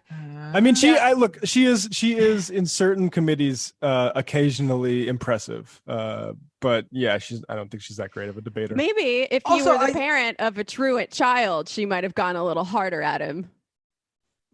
Also, I do think, it's really easy to sit on your couch and see the openings, but it's a lot different. I could say from experience of, doing these shows, that it's definitely different when you're on the spot and, you're talking to someone in real time and you might be thinking of other things that they're saying. And, it's a lot easier when you're a third party and completely removed to pick up on certain things that you might not pick up on when you are part of the moment.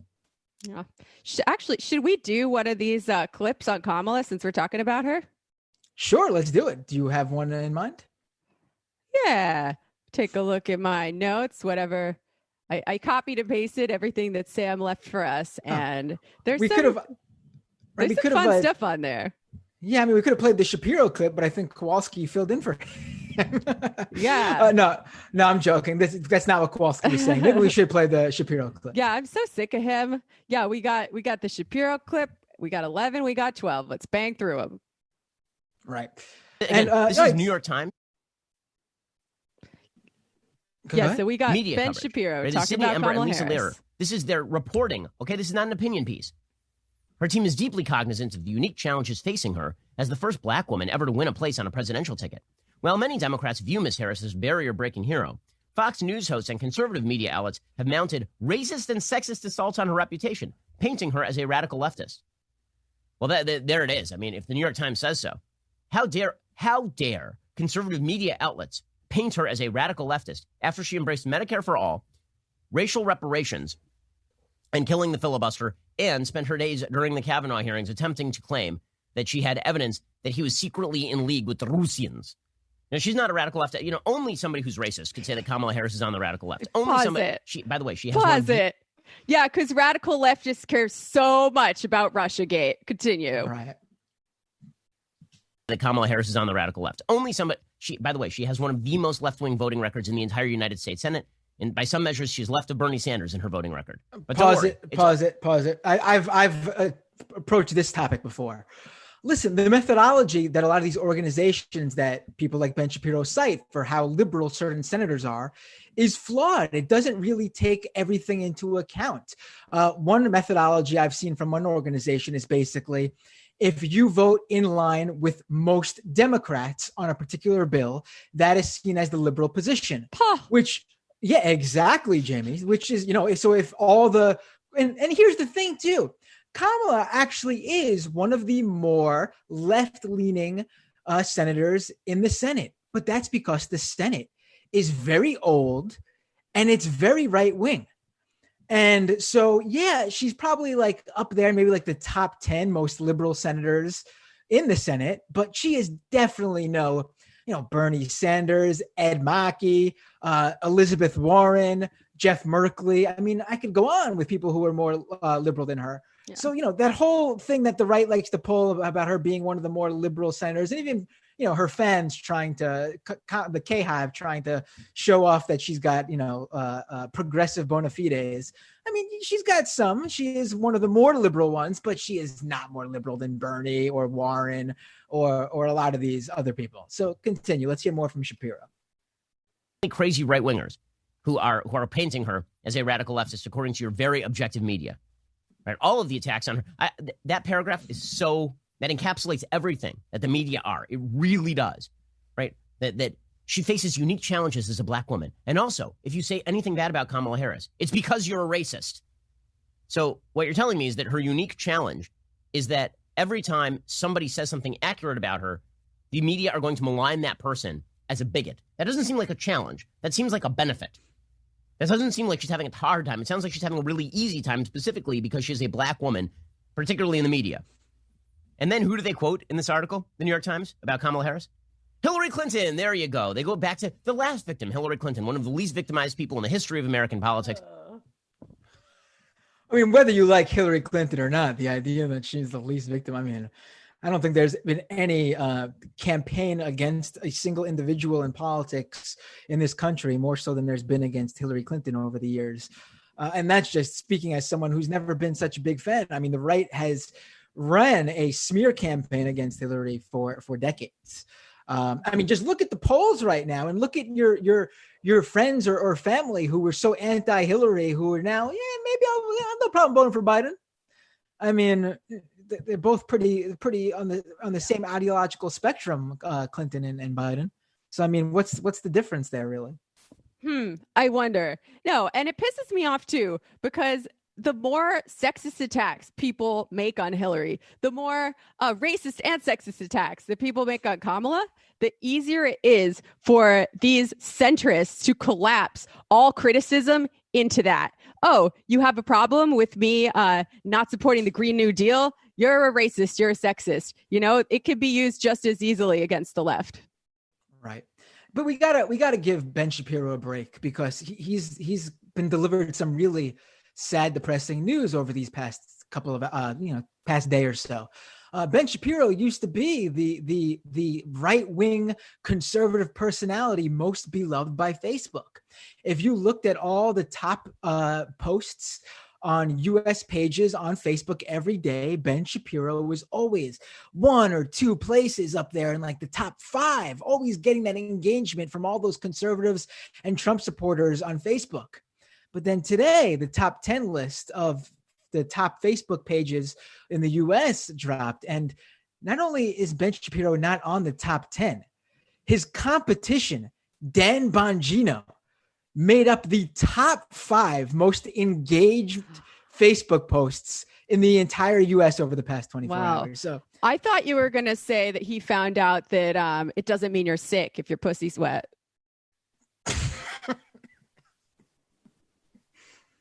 I didn't, but thank you for doing that, because I think it's a great way to segue to the next video. That'll be a really bad day for him too. Right. Yes.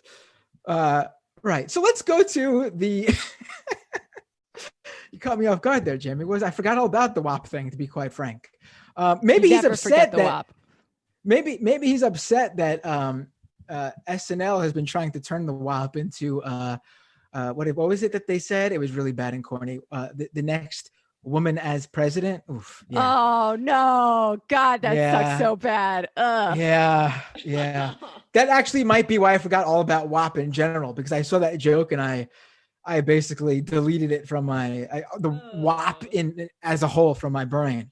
How about this? It stands for wild ass proletariat. There we go. Ooh, I like that, Jamie. That's what it means to me from now on. I'm a WAP.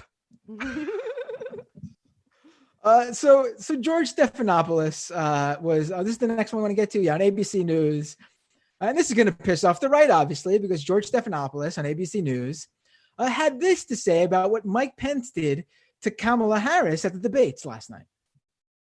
That to you, because obviously Mike Pence is a former television commentator, does have a very calm demeanor, but I think a lot of people were noticing some mansplaining going on tonight.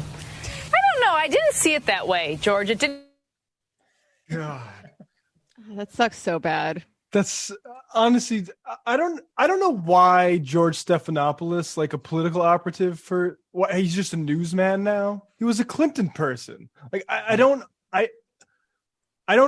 mean, it's all this is a point everybody knows, but the degree to which the corporate media is just a lying operation and an obscuring truth operation, like these are adults, right? Like I get like it was bullshit of Trump to be talking over Biden the entire time, but the way that they're deploying these like little trendy things like mansplaining, it's infantilizing. It just objectively is. Right.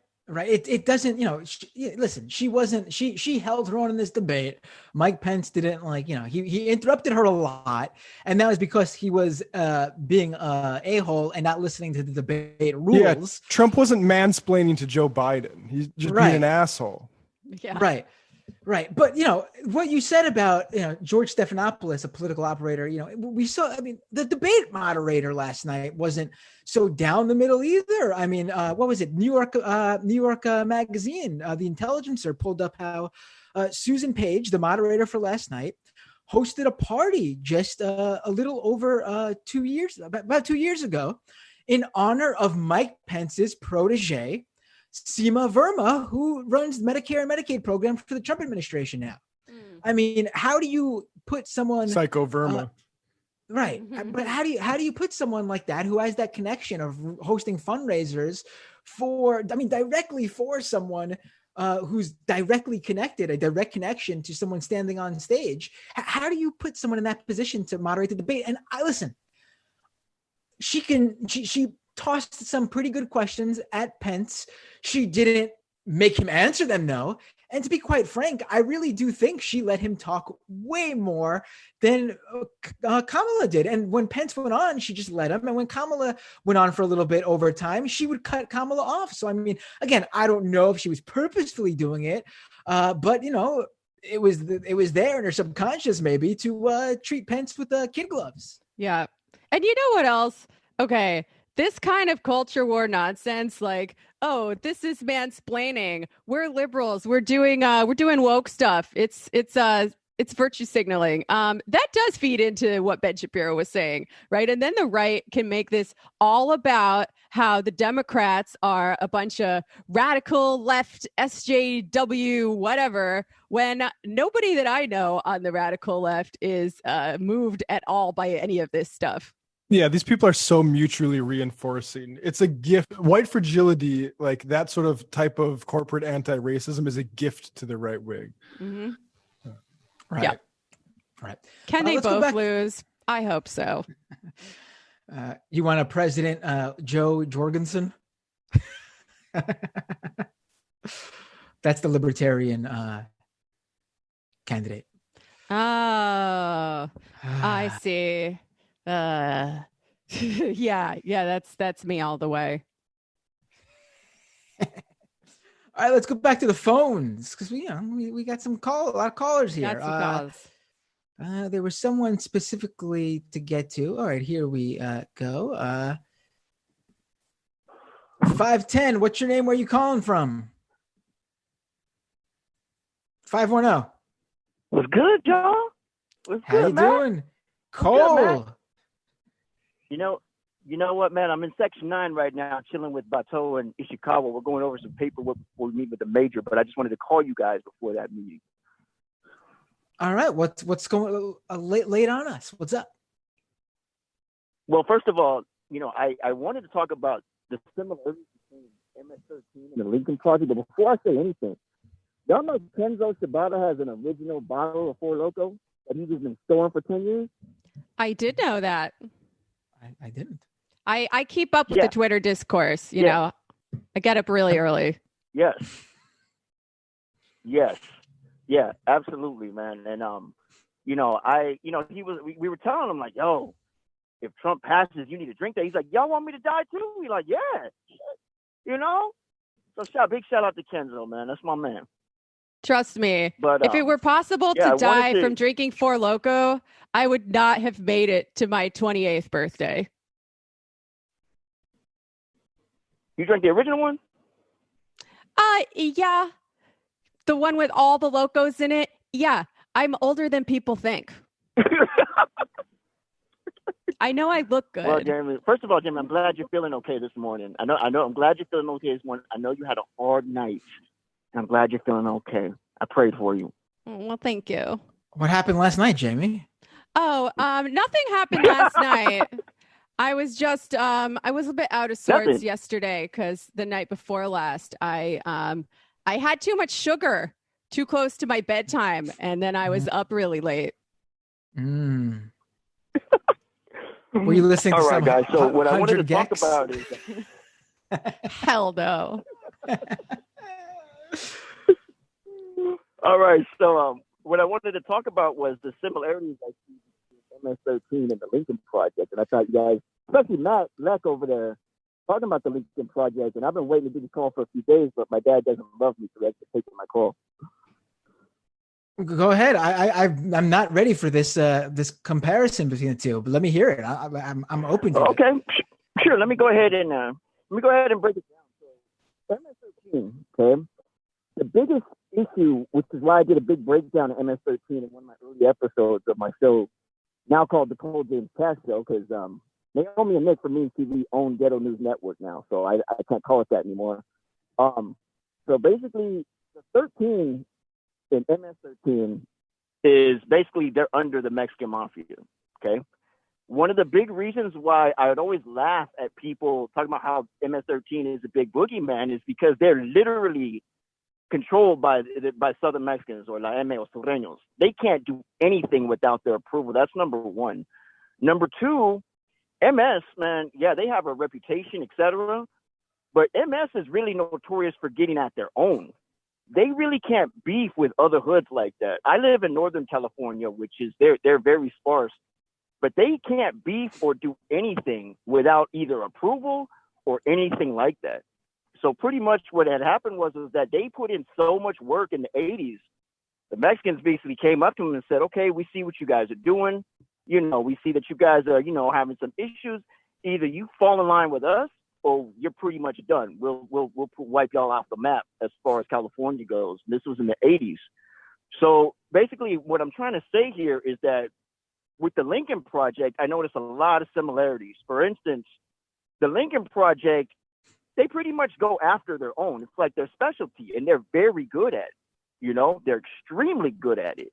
But at the end of the day, I mean, just like I saw that poll the other day, they don't move the power structure within. They're only converting other people who already agree that Trump is this and that and the other. They're not moving the needle on that. And the reason why it's similar to MS is because, yeah, MS has this reputation, but they haven't taken ever no hood. Nobody fears MS out here. The media made them out to be a boogeyman, but that's only because of the viciousness of some of the guys who are veterans of the Salvadoran Civil War and how they take machetes and this and that. But MS don't have no type of clout to be beefing with nobody, you know?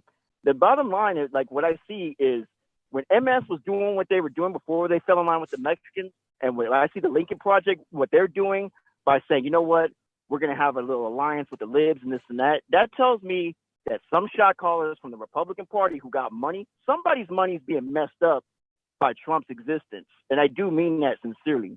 One of the best examples I can give is right now in prison, that you have something called dropouts. Dropouts are guys who either snitch or leave a gang. What's happened is that what you call Northerners out here who are basically the sworn enemy of Southerners, they've had to form a very uneasy alliance in order to keep what they call dropouts from messing up the money, messing up the drug flow, messing up this and that, just being disruptive. I view the Trump campaign as basically dropouts because they're not falling in line. Somebody gave the okay for the Lincoln Project to go ahead, make this fragile alliance, you know, and to go ahead with that. I'm of the serious. I really believe that someone's money is being screwed up enough by these outsiders from the Trump campaign that somebody said, yo, they got to go. We got to do something because they don't move the needle with anybody, with people that they already agree with. So when the word comes down from those Republican shot callers, like, yo, all right, we got Trump out of there. They're going to do him like Dia de los Muertos and blood in, blood out for those of y'all that get that reference. You know, it's like, in other words, they're going to do the quote unquote libs. They're going to do them dirty after it's over because these guys are pros, you know, but they're good at coming after their own and convincing other libs like, yeah, everything's cool. That's a fragile alliance that's going to backfire like crazy. So I just hope everybody knows what these guys are doing. Some Republican is out there saying, yeah, do that. And then when after it's done, we go back to business as usual, putting in work like we normally do. Right. Well, I think, you know, the Lincoln Project to me is a combination of, you know, mainly two types. One is there are a few of these guys who actually are disgusted by Trump's tone and how he handles himself, which obviously is not the issue.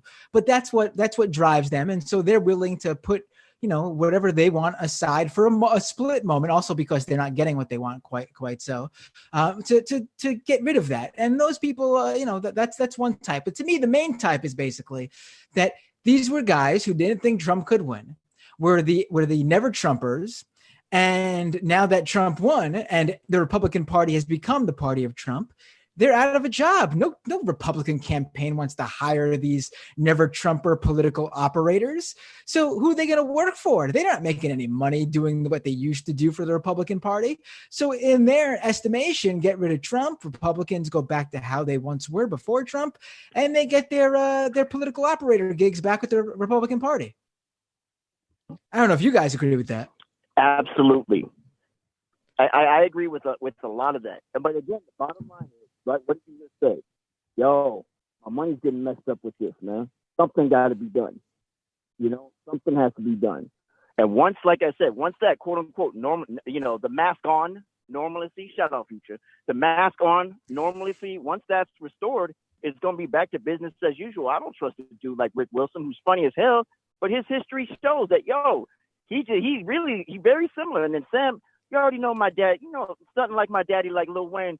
You already know Sam already had one of these cats on the show and basically pointed out what the game is, So like I said, I just wanted to make this call because, like I said, for me, I very much view street politics the same as regular politics. The difference is that you can't get clapped up when you screw up, But these guys operate the same. It's all the same thing, whether it be drug routes or whether it be money. It's the same thing to me. And I love y'all, man. Oh, yeah, Matt Bender. Follow me, man. How you going to tell me to holler at you and then not follow me, bro? What? I'm not following. Message me, DM me, and I'll make sure I'm following you, buddy.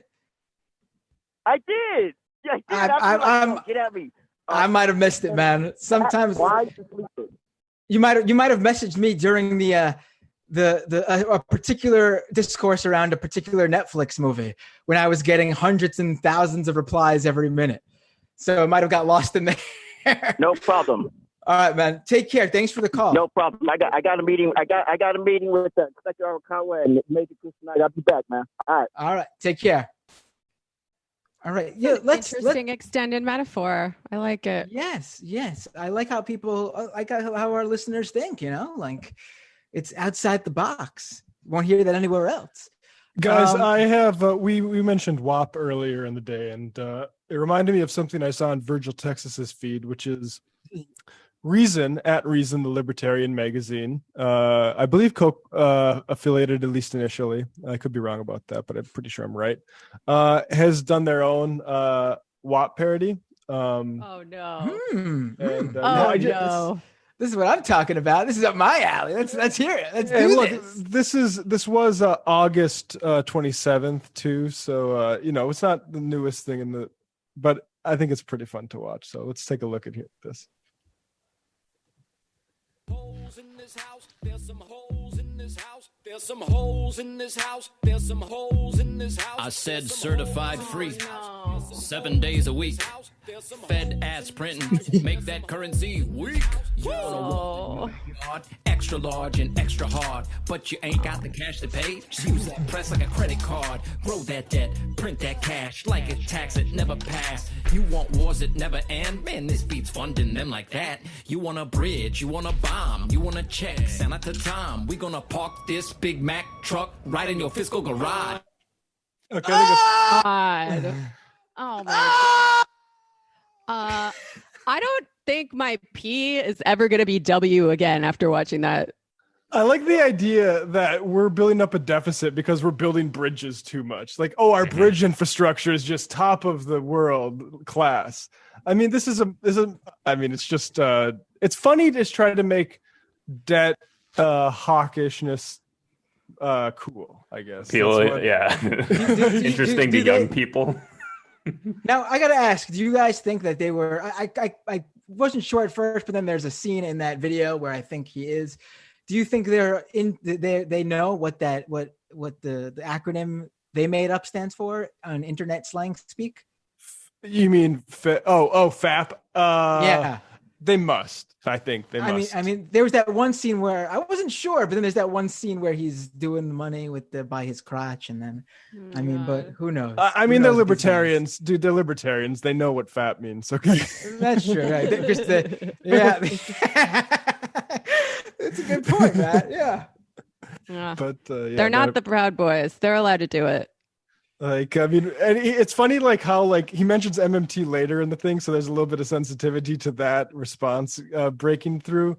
It's just funny to me that we should be really concerned about, people building too many fences in their backyards and us building bridges we need to start tightening our belts. I would love to watch a rap battle between the Reason people and the MMT people. I think that would be hilarious. Yeah, and go ahead. I will say I was shocked when you told me this came out in late August, because the actual song WAP came out in a few weeks earlier, which means in an odd moment that's out of character for these types. They seem to have been on the ball with a current trend, and they It wouldn't have surprised me if you told me they just released it the second week of the first full week of October, I guess you could say. Yeah, I mean, it's funny. They did try to like catch that viral wave, but I mean, this has less retweets than like my average Tulsi bashing tweet does. So I don't think it really made much of a wave. Wow. I mean, to be fair though, Low-key bashing Tulsi now is like, you know, that's easy engagement. I mean, everyone is like boom time. It's a complete different from 2016. Yeah, it used to be a fight, and now it's like now even the most victory lap. Yeah, most Tulsi people have turned against her. Even I mean, you get the few whatever it's called, stragglers. Yeah, the holdouts. Stranglers. Yeah.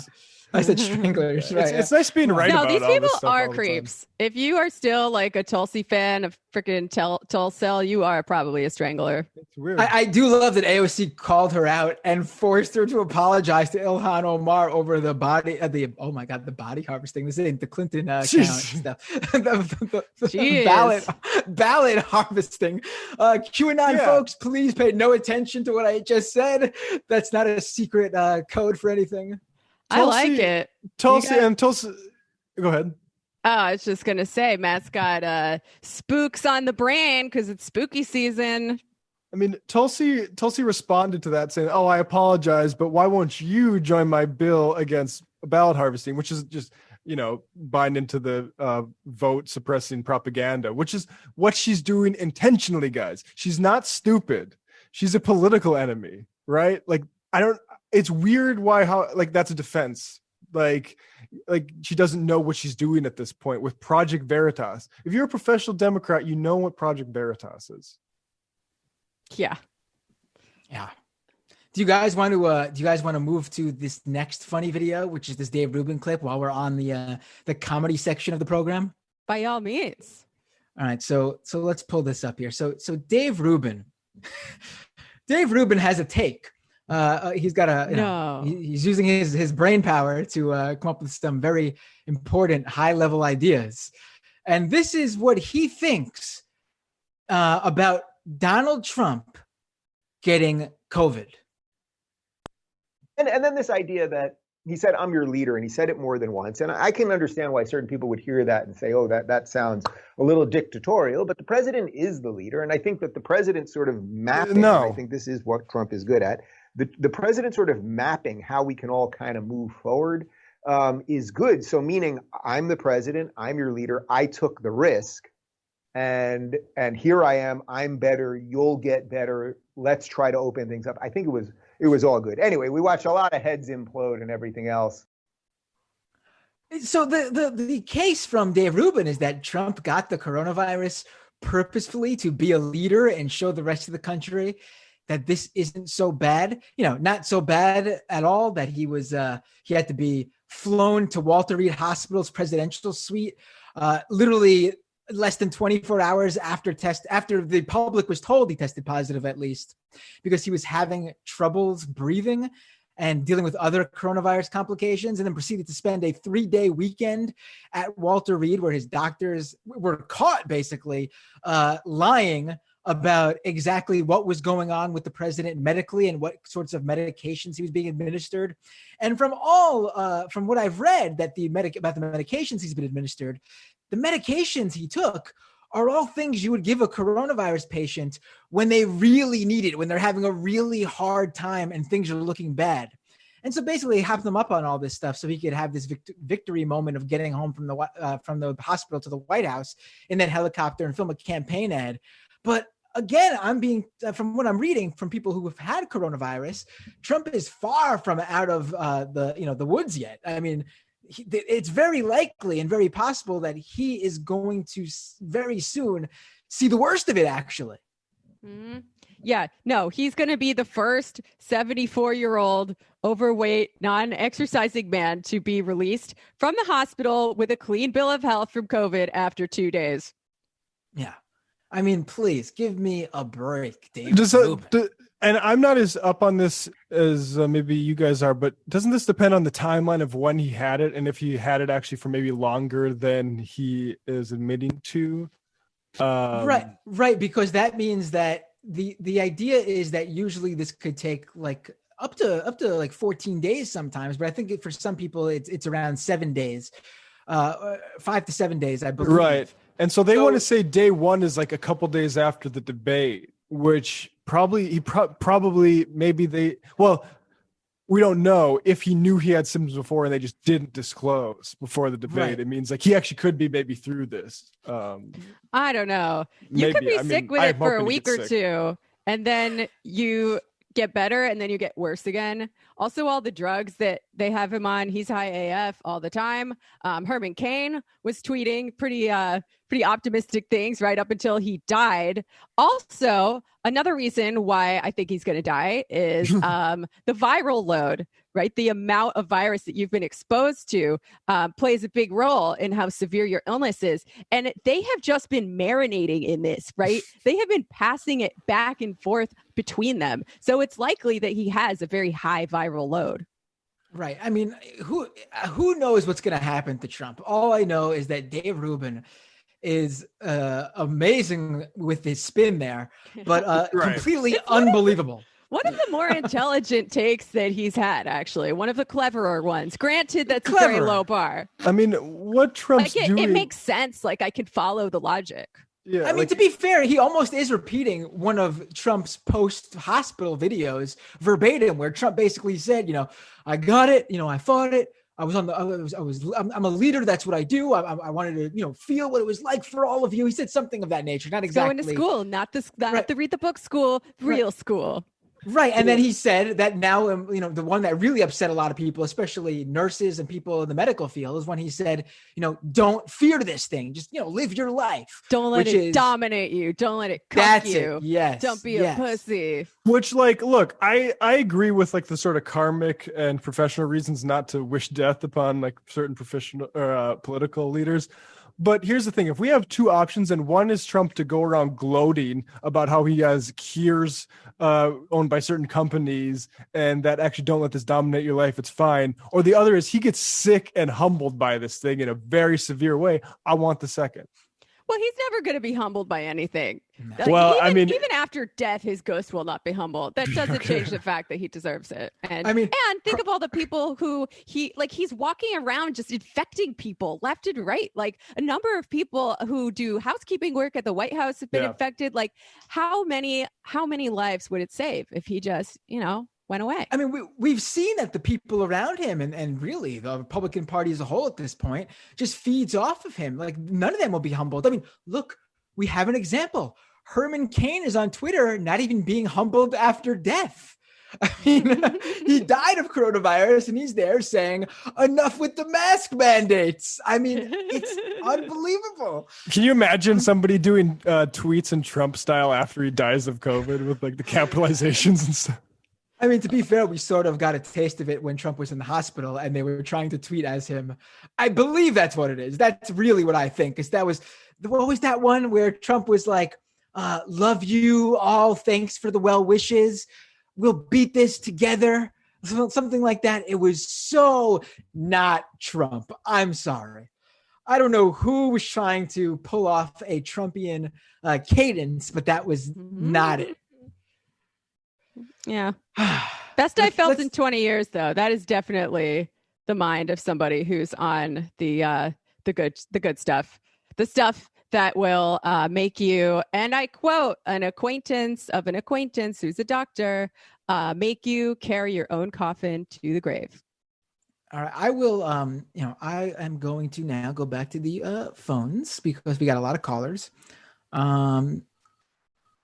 What was the? Okay, let's go to 570.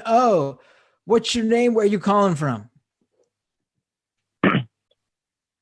Hey, Matt. This is Julian from Scranton. How you doing? How you doing, Julian? What's going on today? Why are you calling in? I was hoping to bring a little bit of good news from Greece, of all places. Are you in Greece right now? Yesterday, there was me. No, but I saw this news come out, and it had me, because we're always looking for good news nowadays with living in core world. Everything kind of sucks. But no, this had me feeling good. And it's like a real political loss for the far right. And it involves this group, this political party that has existed since the 90s, but really popped off in the aftermath of 2008 global financial crisis. Right, with the austerity in Greece. Golden Dawn. Have you ever heard of that? Yes, absolutely, yes. I believe we've actually done an episode on Doomed about Golden Dawn, yes. Oh, okay. Maybe I should go check it out. That sounds really cool. But we also did an episode on the Greek debt Dawn crisis on the Antifada. Oh, okay. I'll have to check that out as well. But yeah, like, so Golden Dawn really popped off in the aftermath of the 2008 crisis, and they managed to get like 18 people onto Greece's parliament. Right. And they're like explicitly fascist. I think they might be explicitly Nazi too. Oh, right. One of their logos. One of their logos is like a. One of their logos is like a take on a swastika. Like if you were to like. I was trying to like look on Google Images what that thing is. I'm like, is this really like a swastika 2.0? Like, what is that thing? Like the swastika at least goes back to like India, and it's like a Hindu thing. What is this? Right. This weird thing. But yeah, it's really ugly. But yeah, they got like 18 people onto Greece's parliament, and they just gained such prominence throughout the country, throughout Europe. Really, if you go on their like Wikipedia page, there's like a little section about their influence across Europe. But the party was really active. They were, the classic things, demonizing immigrants and talking about how, there's all these people being violent towards Greek natives and and they drive down wages and blah, blah, blah. And in the daytime, they would be sort of like, like trying to instill some pride in the Greek people. But at night, these people were like violent. Like they would do this thing where, they would go into playgrounds and like find immigrant children and tell them to F off, right? Like they would do insane stuff. They were violent towards communist trade unionists, and they committed a multitude of violent crimes throughout the 2010s. But where the luck kind of runs out and where they start to really lose steam is, I think it was 2015, when a rapper or musician named Pablo Sista, they murdered him. His name is Killa P. Right. And I guess, he had some prominence in the music scene in Greece, and it's like this huge tragedy.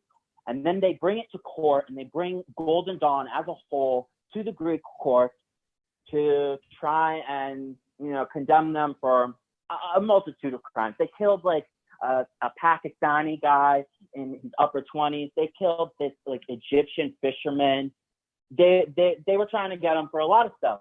But at first, the Greek courts were like, we're just gonna take care of this one murder, and we're just gonna focus this trial on the perpetrator, the one guy who killed him, the one guy who had a connection to Golden Dawn. But then, brilliant! Like there was this movement, this left movement, this anti-fascist movement across the country. People from all sorts of political persuasions took to the streets, and they had all these showings. I think it was called like "They're Not Innocent," like something very simple like that. But either way, it worked. Are you referencing Syriza? I don't think it was Syriza from the article I read, but it could be them too. Some people I Syriza read is a that political party, not a people movement. from all sorts of political persuasions were involved in this anti-fascist movement to demand justice for Pablos, and also they wanted to condemn Golden Dawn as a criminal organization, as a terrorist organization, because that's what they are. They had been doing these violent crimes against all sorts of people, immigrants especially, throughout the 2010s. And a bunch of MPs signed on to it. They were like, yes, we agree. These people suck. They need to go. This entire group just needs to be effing condemned. Like, get rid of them. Or F them. So then the courts were like, okay, fine, we'll do it. And throughout the last 5 years, they've been in the courts. And apparently, the mom of Pablo, the rapper, this noteworthy person who was killed by this group, she showed up to almost every trial throughout the last 5 years. She was there. She had a very strong presence. She was very prominent in the movement, right? And I'll get back to her. But all right, can we try to? Yeah, we're not gonna have time to do all that. Yeah. Can we try to truncate the balance of this story? But, like, yesterday, they announced the results, the verdict, and they found the group guilty. They were like, yep, they're a criminal organization, and there was all these people in Athens, and they finally cheer. There's all these pictures. There's thousands of people in the streets of Athens going crazy. And the mom said at the end on video, she was like, oh, my Pablo, he defeated them all by himself. And it was so heartwarming. So I thought that was great. I saw that yesterday about Golden Dawn. I mean, yeah, it's the end of Golden Dawn, basically. I mean, they've been labeled a criminal organization in Greece. I mean, that's it. That's great. So that was great. So, thanks for calling in. That's just something to keep in mind. There is a way to defeat these people. There is some hope. Absolutely. Absolutely. Thank you for calling in, man. Really appreciate it. I would say there are a number of ways to defeat these people. I think this is definitely great in the short term. We need these people as far away from power as possible, and we should use any means necessary, including the bourgeois legal system. But in the long term, really, the only way to stave off barbarism is with socialism, especially because you can see there's a clear connection between the post-08 crisis in Greece and the rise of the Golden Dawn, right? And these far-right movements are popping up all around Europe, including in, the great social democracies, which are racked with debt and other financial problems. So, let's bring them to trial in the short term. Let's overthrow the root causes in the long term. Right. 224, what's your name? Where are you calling from? Hey, is this me? That is you. You're on the air. What's up? Where are you calling from? Yep. Hello. Oh, hey, it's Nico from Chicago. How are you guys doing? How you doing, Nico? What's up? Good. So I was just listening to the Golden Dawn thing, and I DM'd you, Matt, to tell you, but I actually lived in Greece and got to see the rise of Golden Dawn. And I can tell you guys very briefly, because I don't want to go on too long about this. But my uncle was mayor of Thessaloniki, which is the northern part of Greece. And he was actually beaten by a group of angry far-right nationalists, because of his stance on the migrant crisis and everything that's happening. But for further context, Golden Dawn, as your viewer said before, he was kind of confused about what their symbol is. Yeah, they are Nazis. That symbol is a Greek key, which is a meander. It's very similar to the swastika on purpose. They do that on purpose, so they can be like, oh, yeah, we condemn Nazis, while at the same time, go out into the streets and beat migrants and chase people and, do all these things. But the leader, his name, coincidentally, and unfortunately for me, his name is also Nico Michakolos, and he's a straight-up fascist. I mean, they were doing the Sieg Heil, the Nazi salute back in the day. They cut that shit out now. Oh, sorry, I don't know if I can swear, but that's they fine. cut that stuff out now. Yeah, they cut that stuff out now because people figured out that, these guys are Nazis. Yeah, and as your caller, I was actually surprised somebody in Scranton knew a lot about this, about Greece, about Greek politics. But when I was growing up there, Golden Dawn. When I was growing up I there, remember hearing about Golden Dawn in the during the Occupy era, because Golden Dawn came directly, pretty much in response to the austerity crisis going on in Greece. So they definitely had their moments in the U.S. I mean, I wouldn't say spotlight because it wasn't mainstream, but if you were paying attention to politics in the U.S. in the early 2010s, you definitely were aware of Golden Dawn. Yeah, and currently right now what has happened in Greece is there's basically like three parties that are in charge, right? There's Syriza, which is kind of like the left-wing kind of party, but not really, because when Syriza came into power, they also did austerity, and that's why people like, who I'm sure you guys know of, Yanis Varoufakis, left because he did not want to impose austerity. But Syriza messed up. And then now we have Nea Demokratia, which they is didn't New just Democracy. mess up, right? It kind of like center. Sorry to interrupt. They didn't just mess up, right? Like they really wanted to stand up to the central bank in Germany. They wanted to stand up to the powers that be. At the last minute, they choked because there was just too much power. So much of this stuff is overdetermined by the laws of the market and the development of the capitalist system. Even when you get a real workers' party full of Marxists, which Syriza is, into power, they often wind up administering austerity themselves. Right. Yeah. Exactly. And I mean, we also have, as I was saying, Nea Demokratia, which is now the ruling party, which is led by Kyriakos Mitsotakis. His father was also prime minister, but now he is running on tax cuts for the rich and wealthy, or tax cuts for corporations. Basically, we're going to open up Greece to foreign capital and foreign investment and blah, blah, blah. Basically, any sort of neoliberal will kind of do here. But also, more recently in the news, I don't know if you guys saw this, but the Greek migrant crisis in the Mediterranean Sea, the Greek government is being accused of literally leaving these people in the Mediterranean Sea to drown. And their backfall is, it's Turkey's fault because Turkey's sending them here. And, what do you want us to do about it? So that was another big thing that happened. So I just want for the listeners to know, don't be fooled, just because this Greek government now is neoliberal, don't be fooled. As the old saying goes, cut a liberal and a fascist bleeds. So yeah, I just wanted to put that out there. Thanks so much for calling in. It was good to hear from someone who, obviously the previous caller knew what he was talking about, but it's good to hear from someone who has that firsthand experience from being over there in Greece. Yeah. All of these problems are connected. Yeah. Thanks, guys.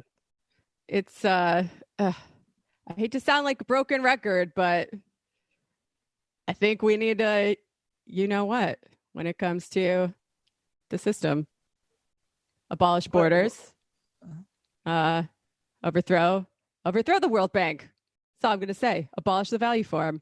Yada, yada. It's 2:30. Yada. Yeah. Let's go to some IMs. There were some IMs for Sam, but sorry guys, Sam is no longer here. So I'm going to just skedaddle past those IMs. Let's see. Freedom Putain, watching live for a change, essentially got fired from my job yesterday for refusing unsafe work, risky COVID stuff, dealing with health and safety board and local media now. Thanks for being an inspiration, MR crew. Love from Winnipeg.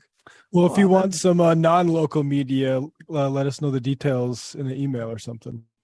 Yeah, or call into the show and just I am one of us. If you're calling in on a non-Thursday, DM one of these guys and they'll get you on. Dr. Eric from New Jersey. Excuse me. Friends of my parents in Florida have a son or daughter, I'd rather not specify, who works in the state Senate and says the number of low-level administrative workers who have been infected by this administration is staggering. Also, that some Florida state senators forbid staffers to wear masks. Sadly, not surprising. Death cult. Ashley McGee, old Matt, your energy and ADHD is awesome, My friends at work are snorting Ritalin every time you say something hyper or spacey. Why, thank you. Thank you. Rube Davin says, thank God Sam, the capitalist bust overlord, has left. You guys rock. Thank you. Thank you. Tim from Illinois. Jamie, my boomer mom and I watch every day, and she loves you and your cats. Aw. I love your mom too. Woof Girl. Hey guys, what's the deal with Amazon Ring ad read I heard the other day?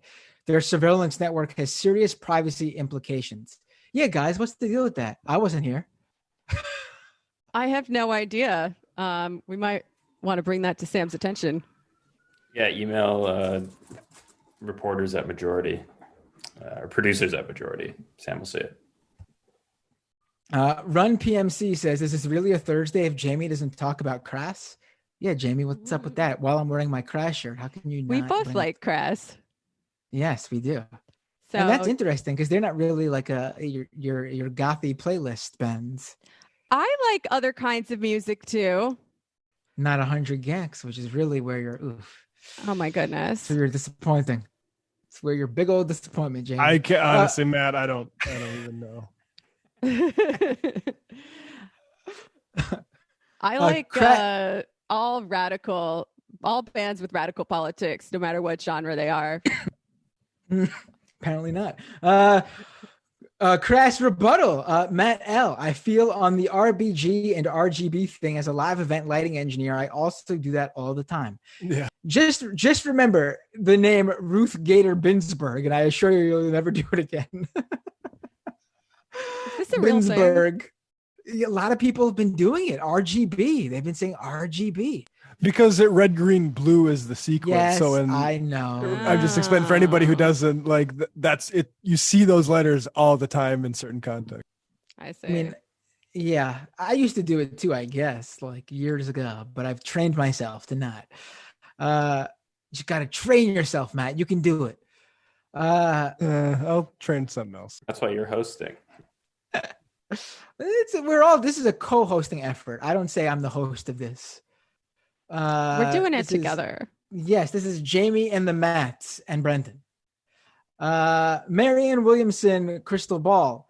WAP equals woke ass policy. Ooh. I like that.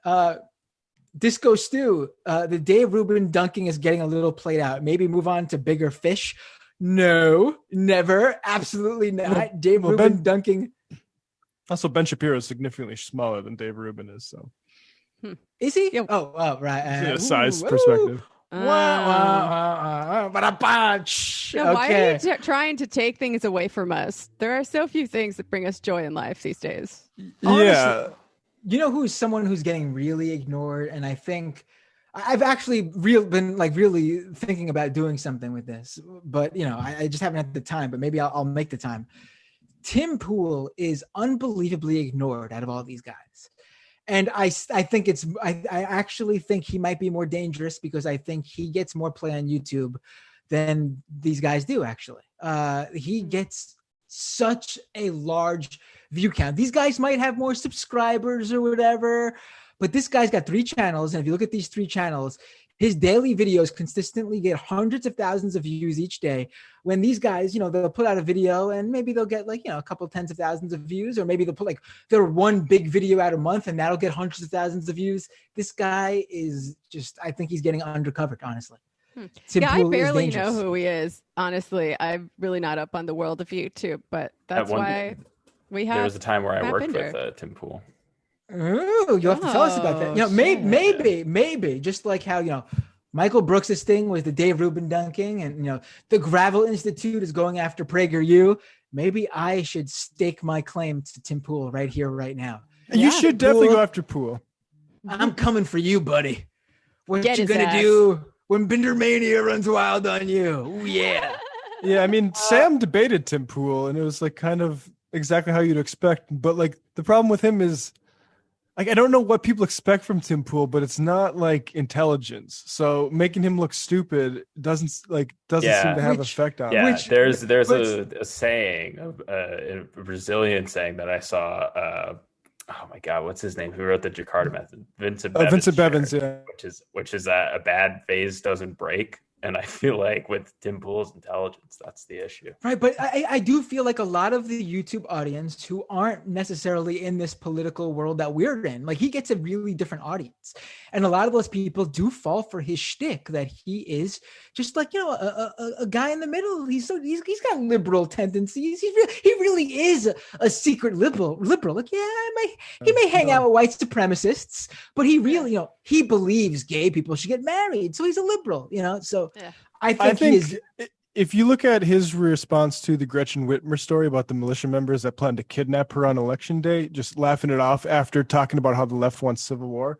I don't know how dumb he is or how conscious he is, but the sum total of Tim Pool's output is fascist, I would say. That's the word I would place on it. I would say definitely reactionary. That's all this guy does. All he does, I mean, look at how many videos he did on Jussie Smollett. He's a fascist propagandist posing as some sort of like naive, like news hound. Just asking questions, right? Yeah. Sometimes those are the most dangerous. Oh, definitely. Right. And somehow he's got 3 friggin' channels, all with millions of subscribers.